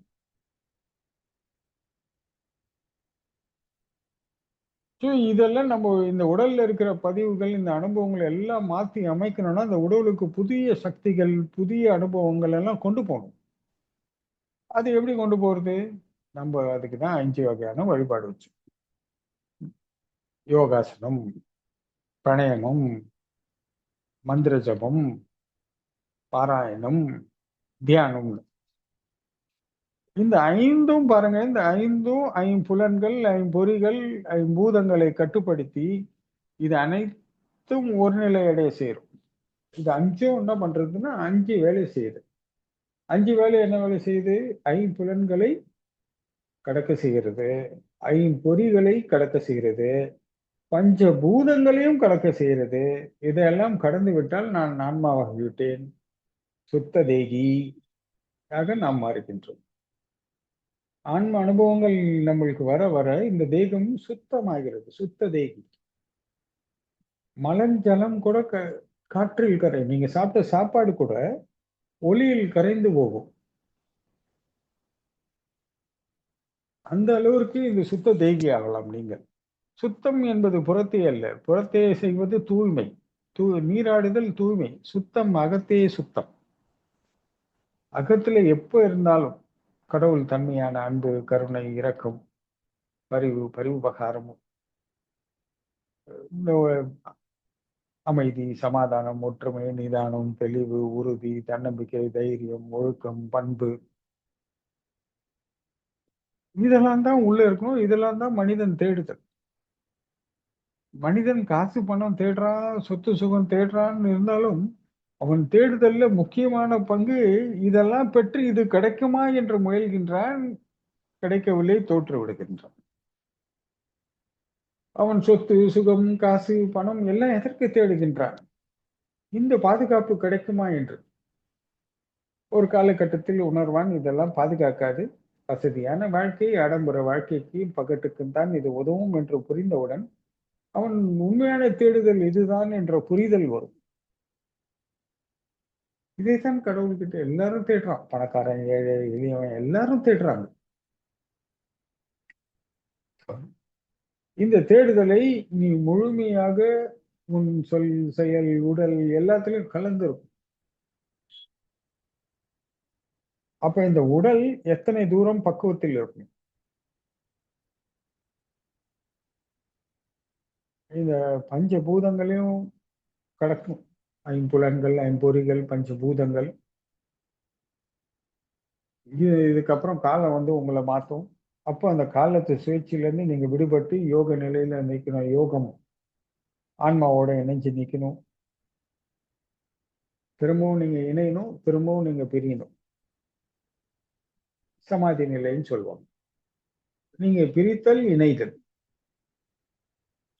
இந்த அனுபவங்களை வளர்த்து வளர்த்து வளர்த்து வளர்த்து கொண்டு வரணும்.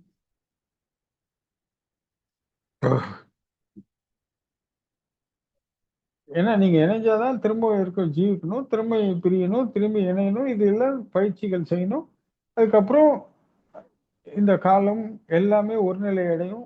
அந்த டைம்ல முழுமையா நம்ம இணைவோம், ஆன்மாவோட இணைந்து விடுவோம். அவ்வளவுதான். பேரருளோட நாமும் இணைந்து பேரறிவாளனாக மாறி முழுமையடைந்து வாழ்க்கையை பயனுள்ளதாக்கி முக்தி அடைந்தோம். அப்படி இந்த முக்தி அடைஞ்சதுனால எனக்குப்பா எனக்கு தானே பயன் இல்லை. நீ பிறந்த திசையில் பயன், நீ செய்த தவத்தினால் ஏற்பட்ட சுற்றுப்புற சூழலில் ஏற்பட்ட பலன்கள், உன் சொல்லால், உன் செயலால், உன் அனுபவங்கள் அத்தனையும் அறிவாக மாறுகின்றது. அது வரப்போறும் சந்ததியினர்களை வாழ வைக்கின்றது. இந்த பயிற்சிகளை செய், முன்னேறு. இந்த இறை தொண்டு இதுதான். கடவுளுக்கு நான் முக்தி அடைந்து விட்டேன் என்ற சுயநலம் அல்ல இது. கடவுளை உலகுக்கு எப்படி இருப்பார், என்னெல்லாம் நலன் செய்வார், இந்த அன்புனா எப்படி இருக்கும், அந்த கருணைனா எப்படி இருக்கும், இதெல்லாம் வாழ்ந்து காட்டுவாங்க அந்த குரு. நம்பிக்கைனா என்ன, தன்னம்பிக்கைனா என்ன, தைரியம்னா என்ன, ஒழுக்கம்னா என்ன, பண்புனா என்னன்னு எல்லாத்தையும் சொல்லுவாங்க. அனுபவ ரீதியாக புரிய வைப்பாங்க. இந்த உடல்னு வரும்போது மட்டும்தான் நீங்க எல்லாமே பிரச்சனை ஆயிடும். இந்த உடல் அதன் இயல்பை செய்யட்டும். ஒழுக்கம்னா எல்லாரும் என்ன பண்ணிக்கிறாங்க, தண்ணி அடிக்கக்கூடாது, சிகரெட் பிடிக்கக்கூடாது, உடல் இன்னொரு உடல்ல சேரக்கூடாது, இதுதான் ஒழுக்கம். இதெல்லாம் சுயநலம், அவங்கவுங்களோட தேவைகளுக்காக.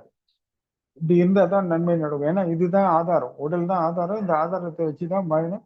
இந்த பயணத்துல உங்களுக்கு அடிப்படையான நம்பிக்கைன்னா உன் சுகம் எந்து, என் சுகம் உண்டு. இந்த சுகத்துக்குள்ள யாருன்னா நடுவுல வந்தா பங்கம், இந்த பங்கம் வந்தா நீ காலி, நானும் காலி. இந்த அடிப்படை ஆதாரம் இதுவா இருக்கிறதுனால எல்லாருக்கும் பிரச்சனையா இருக்கு. இந்த உடல் என்றது நான் எப்படி எல்லாம் சொல்லியிருக்கேன்னு உங்களுக்கு புரியும். இந்த இடத்துல இருந்து நீங்க பாத்தீங்கன்னா எல்லாமே தப்பா தெரியும். இந்த இடத்துல இருந்து பாத்தீங்கன்னா எல்லாமே இயல்பா தெரியும். இதுதான் வித்தியாசம்.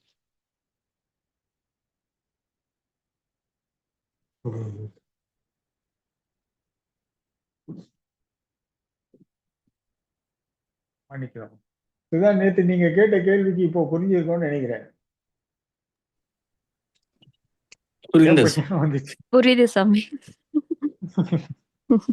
ஏன்னா ஃப்ளோ வந்துச்சு, நான் இப்ப கட்டுப்படுத்துறேன் பாத்தீங்க இல்லையா? சோ அதுதான் விஷயம்.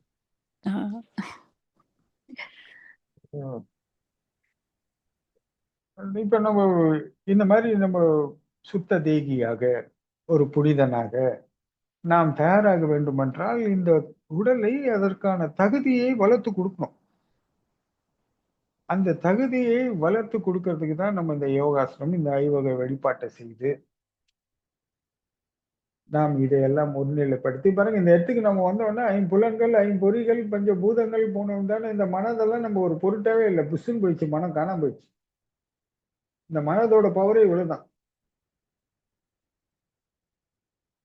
நம்ம இந்த அளவுக்கு உயர்கிறோம். நான் இந்த எதற்கு உங்களுக்கு இந்த மனம் புஷ்ன்னு போயிடுச்சுன்னு சொல்றேன்னா, அதனுடைய இயக்கம் நிற்பதற்கு நாம் என்ன செய்கிறோன்றத உங்களுக்கு புரிய வைக்கணுன்றதுக்காக சொன்னேன். அதுக்காக அது ரொம்ப சுலபம்லாம் கிடையாது. புரிஞ்சுதா உங்களுக்கு ஜெகதீஷ்?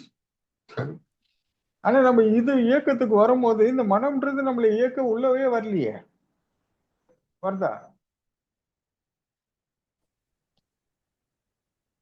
இல்லை சாமி. இப்ப நான் உங்களுக்கு சொன்னாலும் எனக்கே வரமாட்டேங்கிறதே. அப்ப அது உண்மை இல்லை. அது உண்மை வந்து அதுக்கு பலம் இருக்கு, இந்த இடத்துக்கு உயர்ந்தாலும் இது வரும்னு சொன்னா என்கிட்ட இருந்து நானும் அதை சொல்வேன்ல. ஆனா வரமாட்டேங்குது இல்ல. உண்மையை பேசும்போது அது வரல. அப்போ மனதோட பலம் இவ்வளவுதான். நம்ம கிட்ட அதுக்கு தாண்டி நிறைய பலங்கள் இருக்கு. அதை நம்ம எடுக்கணும். அதற்கு நீங்க பயிற்சி செய்யணும். இந்த மாதிரிலாம் பண்ணீங்கன்னா இந்த மனம்லாம் உங்களை பலவீனப்படுத்தாது, உங்களை இயக்காது, உங்களை கோலையாக்காது, வீக்காக்காது, ஒன்றும் ஆக்காது. எது வந்தாலும் பார்த்துக்கலாம்டா, கடவுள் இருக்கா, போய்கிட்டே இருப்பான். அதே மாதிரி கடவுளும் இருப்பான். அவன் துணை இருந்து எல்லாமே நம்ம வென்று நன்று வருவோம். அதனால இந்த தேக பயிற்சி ரொம்ப அவசியம். நீங்க உனக்கு பாருங்க, நான் முன்னெல்லாம் ரொம்ப பயிற்சி செஞ்சிட்டு இருந்தேன்.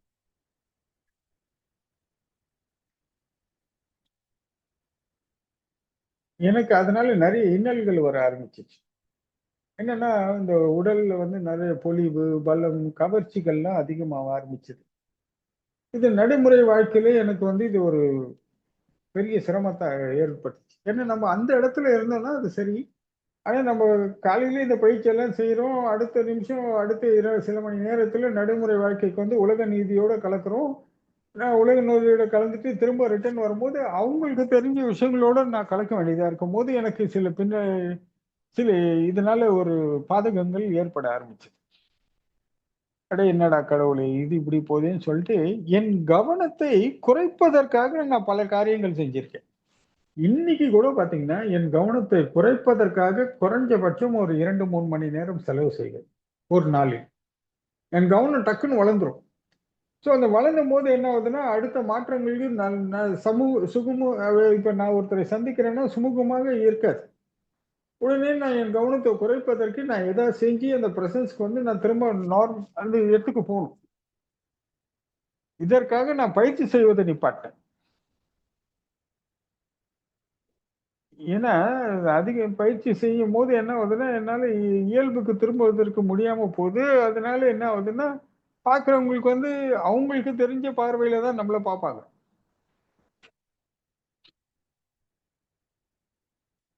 அவங்களுக்கு பார்த்த உடனே ஆசை வரலாம், மோகம் வரலாம், காமம் வரலாம், காதல் வரலாம், என்ன வேணா வரலாம். அது அவங்களோட பிரச்சனை.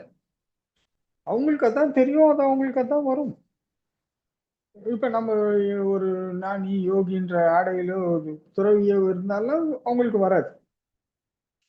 நம்ம ஒரு சாமானியனா இருந்துகிட்டு நான் அது இல்லை, நான் இதுன்னு சொல்லும்போது அது புரிந்து கொள்றது, ஏற்றுக்கொள்ளுதல் கடினமாகிறது. அப்புறம் நான் புரிஞ்சுக்கிட்டேன். இதெல்லாம் என்ன அப்படின்னு பார்க்கும்போது, இந்த உடலோட விஷயத்த வந்து நம்ம குறைக்கணும்.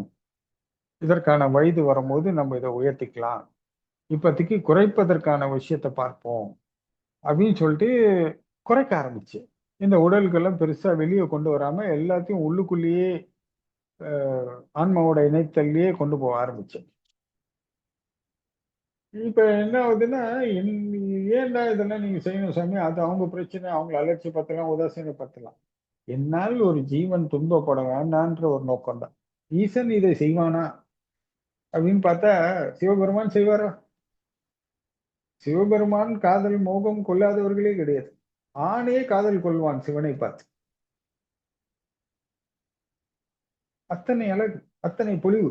அவனை ஆராதிக்கிற நமக்கும் அதே பலன் தானே கிடைக்கும். நாம உண்மையாக பயிற்சி செய்தால் அதே பலன் கிடைக்கும். அப்போ அது எல்லாரையும் கவரக்கூடும், ஈர்க்கக்கூடும். அதனால அதனாலதான் பாருங்க, எப்போதும் நம்ம சிவபெருமானை உருவமாக காட்ட வேண்டும் என்றால் ஒரு பறந்து விரிந்த தோள்பட்டைகளும் திடமான கைகளும் கட்டு மஸ்தான் போல சிவபெருமானை காட்டுவாங்க. நோஞ்சானா காட்டவே மாட்டாங்க சிவபெருமான். உருவமா காமிச்சா கட்டு மஸ்தான தான் காட்டுவாங்க. அது உறுதியான ஸ்ட்ராங்கா அந்த கம்பீரம், அந்த பொலிவு, அந்த அப்படியே அந்த ஆற்றல் பவர்ஃபுல்லா காட்டுவாங்க.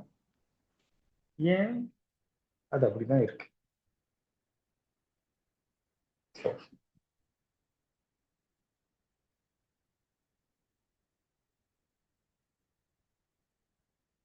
சிவபெருமானை பார்த்து நம்ம பெருமாள் மோகம் கொண்டதாக கூட சில புராணங்கள்லாம் சொல்கின்றன.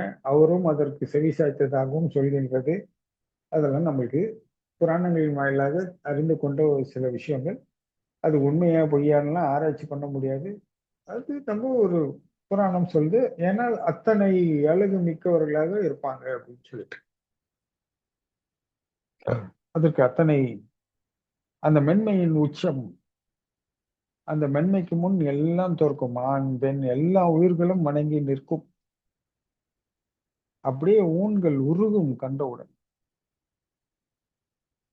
அப்படியே உருகி மெழுகி இந்த உலகத்தில் எதுவுமே இல்லையடா, நீதான் நான் தான் நீ என்ற நிலையை கொடுக்கும். மற்றதெல்லாம் உருகி ஓடும் அப்படியே.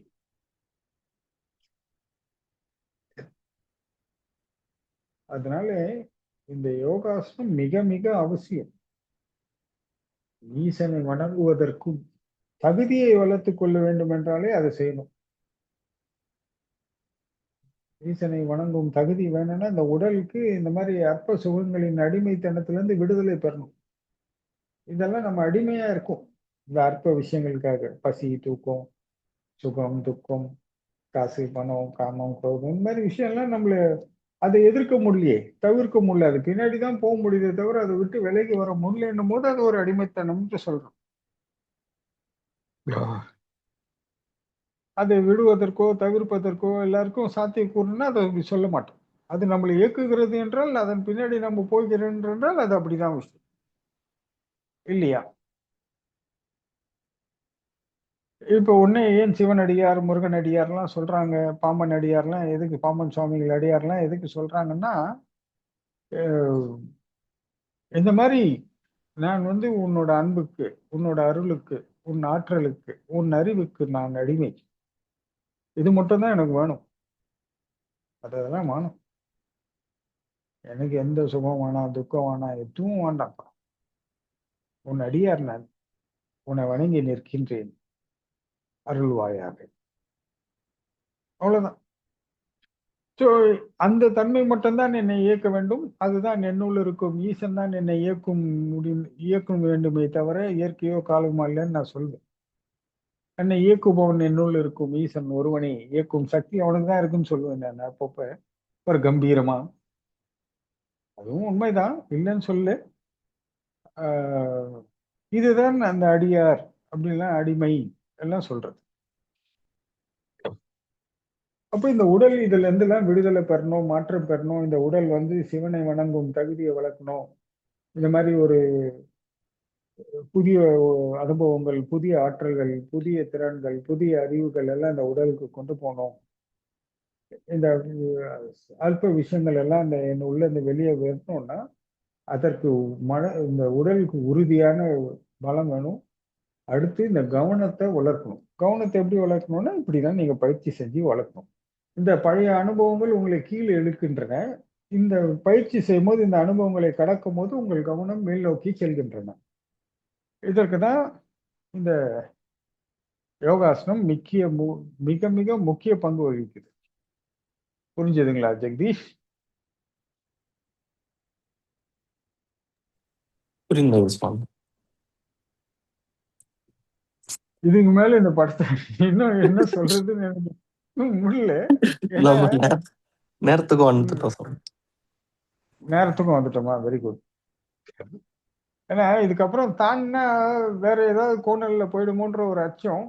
அதனால்தான் டக்குன்னு நான் நிறுத்திட்டேன். இது அதை தாண்டுது, எனக்குள்ள இருந்து என்னை தாண்டிக்கிட்டே போகுது. அதை கட்டுப்படுத்த முடியல, அதனால்தான் நான் நிறுத்திட்டேன். அது நல்லா இருக்காது. சில விஷயங்கள் மர்மமாகவும் ரகசியமாக இருக்கும் போது மட்டும்தான் அதற்கு மதிப்பு இருக்கும். நான் எளிமையாக விலைக்கு கூறிவிட்டால் அதற்கு மதிப்பும் மர்மமும் விளைந்து விட்டால் அது இவ்வளவுதானா அப்படின்றோம். ஆனா அதை அனுபவித்து பார்க்கும் போதுதான் அதனோட பலம் எவ்வளவு பெரியதுன்னு தெரியும்.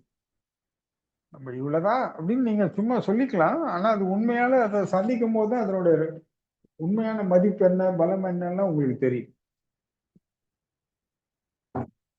ஸோ எங்க நான் தாண்டிட போறேன்ற பயத்துலதான் நான் இப்ப இதோட நிப்பாட்டுறேன். இதை சார்ந்து ஏதாவது இருந்தா கேளுங்க, நான் சொல்றேன். இல்லை சுவாமி, ஒரு பயிற்சியாளனுக்கு எவ்வளவு ஆசனங்கள் முக்கியமாக அமைக்கப்படுகின்றன என்று தெரிவதற்காகவே இந்த கேள்வி கேட்டேன்.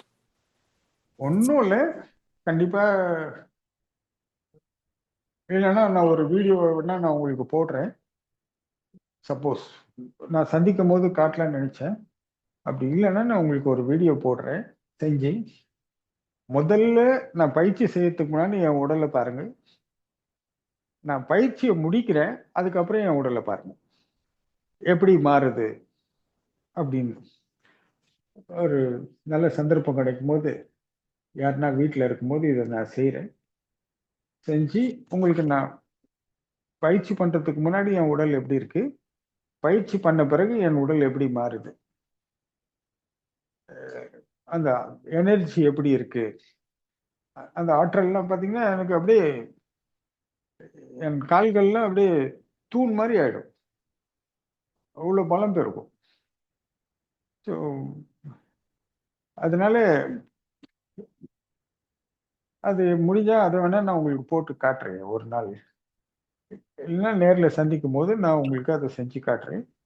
அப்படி இல்லைன்னா இப்போ ஏன்னா கொஞ்சம் காலம் எடுக்கிற மாதிரி இருந்துச்சு, ஐ மீன் நம்ம உடனடியா இல்லை அப்படின்னு சொல்லணும்னா அதுக்கு ஒரு வீடியோ வேணா நான் பண்ணி உங்களுக்கு போட்டு காட்டுறேன். என் கட்டமைப்பே மாறும், அப்படியே பிரம்மாண்டமா மாறும். ஸோ இதெல்லாம் ரொம்ப வழுக்குதுன்னு சொல்லிட்டு அதெல்லாம் வேண்டான்ட்டு சம்பவ மகாதேவான்னு சொல்லிட்டு எப்போதும் ஆன்மாவோட இணைவதையே நான் வழக்கமா கொண்டுட்டேன். இது யாருக்கும் எதுவும் தெரியாது, பார்க்குறவங்களுக்கெல்லாம் சகஜமா தெரியும். நான் என் நிலையை கடைபிடிப்பதற்கு ரொம்ப சுலபமா இருந்துச்சு. யாருக்கும் எதுவும் பாரமாவும் இருக்காது. ரொம்ப சௌகரியமா என் பக்கத்துல உட்காருவாங்க, பேசுவாங்க, எல்லாம் பண்ணுவாங்க. யாருக்கும் ஒரு பெரிய சங்கடமா தெரியாது. ஐயோ ஒரு சாமி, குருஜி கிருஜி அது மாதிரி ஒன்றும் தெரியாது.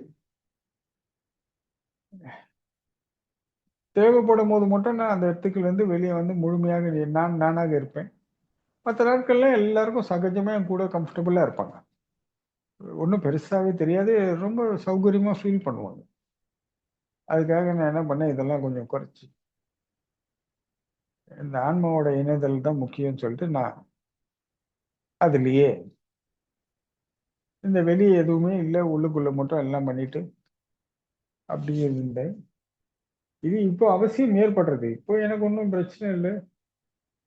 இனி நான் செஞ்சாலும் ஒன்றும் பெரிய விஷயங்கள்லாம் ஒன்றும் நடக்காதுன்னு தோணுது. இந்த மாதிரி ஒரு துன்பங்களோ, அச்சங்களோ, தயக்கங்களோ, பயமோ, பீதியோ கூட, பயம் பீதியெல்லாம் என்ன ஆட்கொண்டு உள்ளது. அந்த மாதிரி சமயங்கள் ஐயோ இப்படி ஆயிடுமோ அப்படி ஆயிடுமோ அதெல்லாம் இல்லை. ஸோ இந்த பலம் அந்த மாதிரிலாம் நம்மள இதெல்லாம் யார் செய்யறான்னு பார்த்தீங்கன்னா, இதெல்லாம் வெளியே இருந்து வர்றதோட உள்ளேருந்தே வெளியே வரும். இந்த இயற்கை காலம்லாம் வாப்பா ராஜா இருந்தா உனக்கு சிவப்பு கம்பளை விரித்துள்ளே நீ நடந்து செல்லுனா விட்டுரும். அதை எதிர்க்கும் போது அது தன் பவரை காட்ட தானே செய்யும். உலகமே என் பின்னாடி வருது, நீ என்னடா முன்னாடி போற அப்படின்னு கேள்வி கேட்கும் இல்லையா? அப்ப அதன் தன் பவரை என்ன காட்டும்? உனக்குள்ள இருந்து நீ உன்னை எனக்கு உனக்குள்ளே என்ன நீ என்னை கட்டுப்படுத்திட்ட, வெளியாள் கிட்ட இருந்து நீ உன்னை கட்டுப்படுத்திப்பியா? பார்க்கலாமா? நீ வெளியாளை தண்டிச்சையோ சபிச்சியோ ஏதோ ஒன்று பண்ணினா நீ இந்த புனிதத்தை திரும்பி நீயும் பாவி ஆயிடுவ. உன் சுயநலத்துக்காக நீ அத்தவரை துன்புறுத்தி விட்டாய், நீ அது திரும்பி எங்க கூட்டுக்குள்ள வந்துருவ இல்லையா? திரும்பி வாழ ராஜா. என்னடா ராஜா, உனக்குள்ள இருந்து இயக்கம் இல்லைன்னு என்னை கட்டுப்படுத்தினேன், சரி வென்ற. இப்ப வெளியாள் கிட்ட இருந்து உன்னை நான் இயக்குறேன், இது இயல்பு. இதை நீ எப்படி மீறுவ? சொல்லு. நீ என்ன பண்ணாலும் இயற்கை நீதிக்கு பங்கம் வராம பண்ணுன்றதான் ஈசன் சொல்லியிருக்கான். அப்படி இருக்கும்போது நீ இப்ப என்ன பண்ணுவ சொல்லி? அவங்கள அழிச்சிருவியா, தண்டிச்சிருவியா, சபிச்சிருவியா? நீ என்ன பண்ணாலும் புஷ் மைனஸ். திரும்பி திரும்பி நீ என் கட்டுப்பாட்டுக்குள்ள இருந்து திரும்பி நீ போராடி, திரும்பி நீ ஜெயிச்சு, திரும்பி நீ வரணும். வரலாம், வராமே போலாம். இப்ப சொல்லு அப்படின்னு இயற்கை பார்த்து கேட்கும். காலம் சொன்ன, எதுக்குடா இந்த வீர விளையாட்டெல்லாம்? வந்தோமா, சாப்பிட்டோமா, ஏதோ 4 காசா பார்த்தோமா, 4 புள்ளைய பெத்தோமா, காலம் வந்தா போனோமான்னு இருக்காம எதுக்கு நீ இதெல்லாம் போட்டு பண்ணுங்கிறேன்னு அது பழைய அனுபவத்தை திரும்ப நினைவுக்கு கொண்டு வரும். திரும்பி பரமபதத்துல பாம்பு புஷ்ன்னு கை வச்ச மாதிரி திரும்ப கீழே இறங்கிடுவோம். திரும்பி ஏற முடியாது. அப்போ யாரையும் எதிர்க்கவும் கூடாது, யாரையும் தவிர்க்கவும் கூடாது, யாரையும் வெறுக்கவும் கூடாது, யாரையும் விரும்பவும் கூடாது, எதுவுமே செய்யக்கூடாது. ஆனா எல்லாத்தையும் சந்திக்கணும்.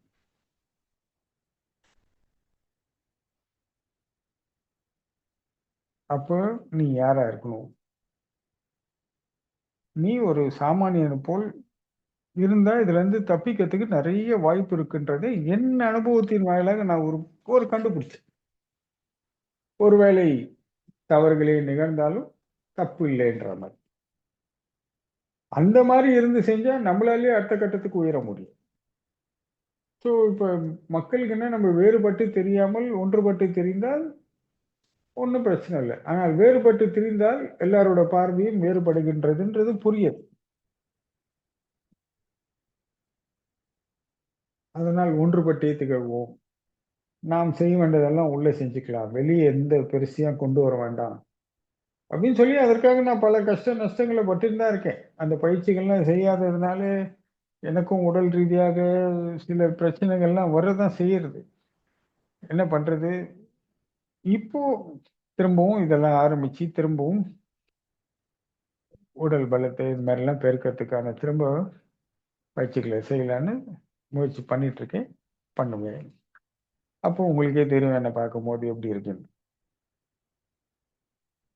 ம். புரிஞ்சுதுங்களா ஜெகதீஷ்?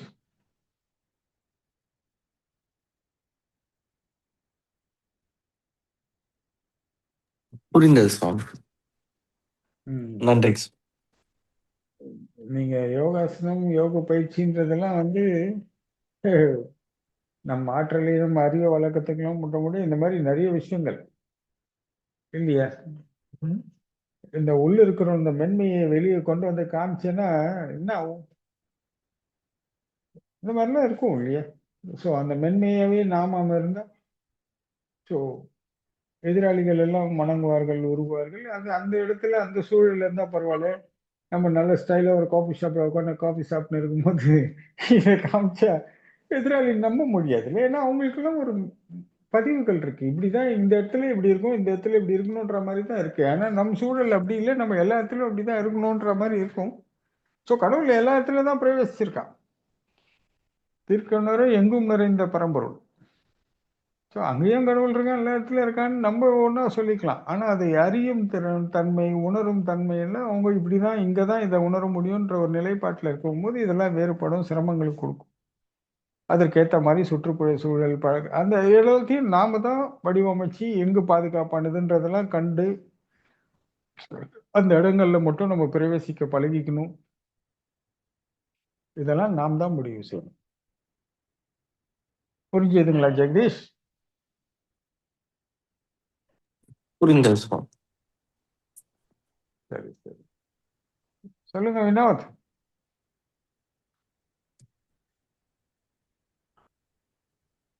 சுவாமி. சொல்லுங்க வினோத். சாமி, ஜெகதீஷ் எதை கேட்டாப்புல நான் ஸ்டாப்பா இருக்கிறீங்களேன்னு சொல்றீங்க. என்ன பண்றது? இல்லைங்க சாமி. அதெல்லாம் எவ்வளவு நம்ம பயிற்சிகளினோட பலன்களை சொல்வதனால கொஞ்சம் ஆர்வம் அதிகமாயிடுச்சு எனக்கு. வேற ஒண்ணும் இல்லை. அந்த உற்சாகத்தோட பேசினேன்னா இந்த பயிற்சியின் பலன்கள் உங்களுக்கு எல்லாம் தெரியுதோ தெரியலையோ, ஆனா இவர் கேட்ட கேள்வினால அந்த பயிற்சியின் விளக்கங்கள் ரொம்ப முழுமையாக இருக்கோ. எல்லாருக்கும் அனுபவத்தின் வாயிலாக கண்டு இருப்பீங்க பயிற்சியின் பலனை. இன்னும் அதை நான் சொல்லும் போது உங்களுக்கு ஒரு உற்சாகத்தையும் ஒரு தொடர்ந்து செய்யணுன்ற ஒரு நம்பிக்கை, உறுதி இதெல்லாம் பிறக்கிறதுக்கு இது வாய்ப்பா இருக்கும்ன்றதுனால கொஞ்சம் நிறைய தடை இல்லாம ரொம்ப வேகமா பேசிட்டேன்னு தோணுது எனக்கு. சொல்லும்போது அஹ், அந்த உற்சாகம் இன்னும் சாமி அது ம், பண்ணும் இன்னும் எப்படி இன்க்ரீஸ் அப்படின்ற மாதிரி ஓடிட்டு இருந்தது. ம், ம். அதான். நன்றி நன்றிங்க சார். ஓகே ஓகே, நிறைவு செய்யலாமா வினோத்? நிறைவு செய்யலாம் சாமி, நம்ம நேரத்தை நெருங்கிட்டோம் சார். Okay okay. ஜெகதீஷ், வேற ஏதாவது கேட்கணுமா? நிறைவு செய்யலாமா? நிறைவு செய்யலாம் சுவாமி. ஓகே. அன்பர்கள் அனைவருக்கும் வணக்கம், நன்றி, வாழ்த்துக்கள்.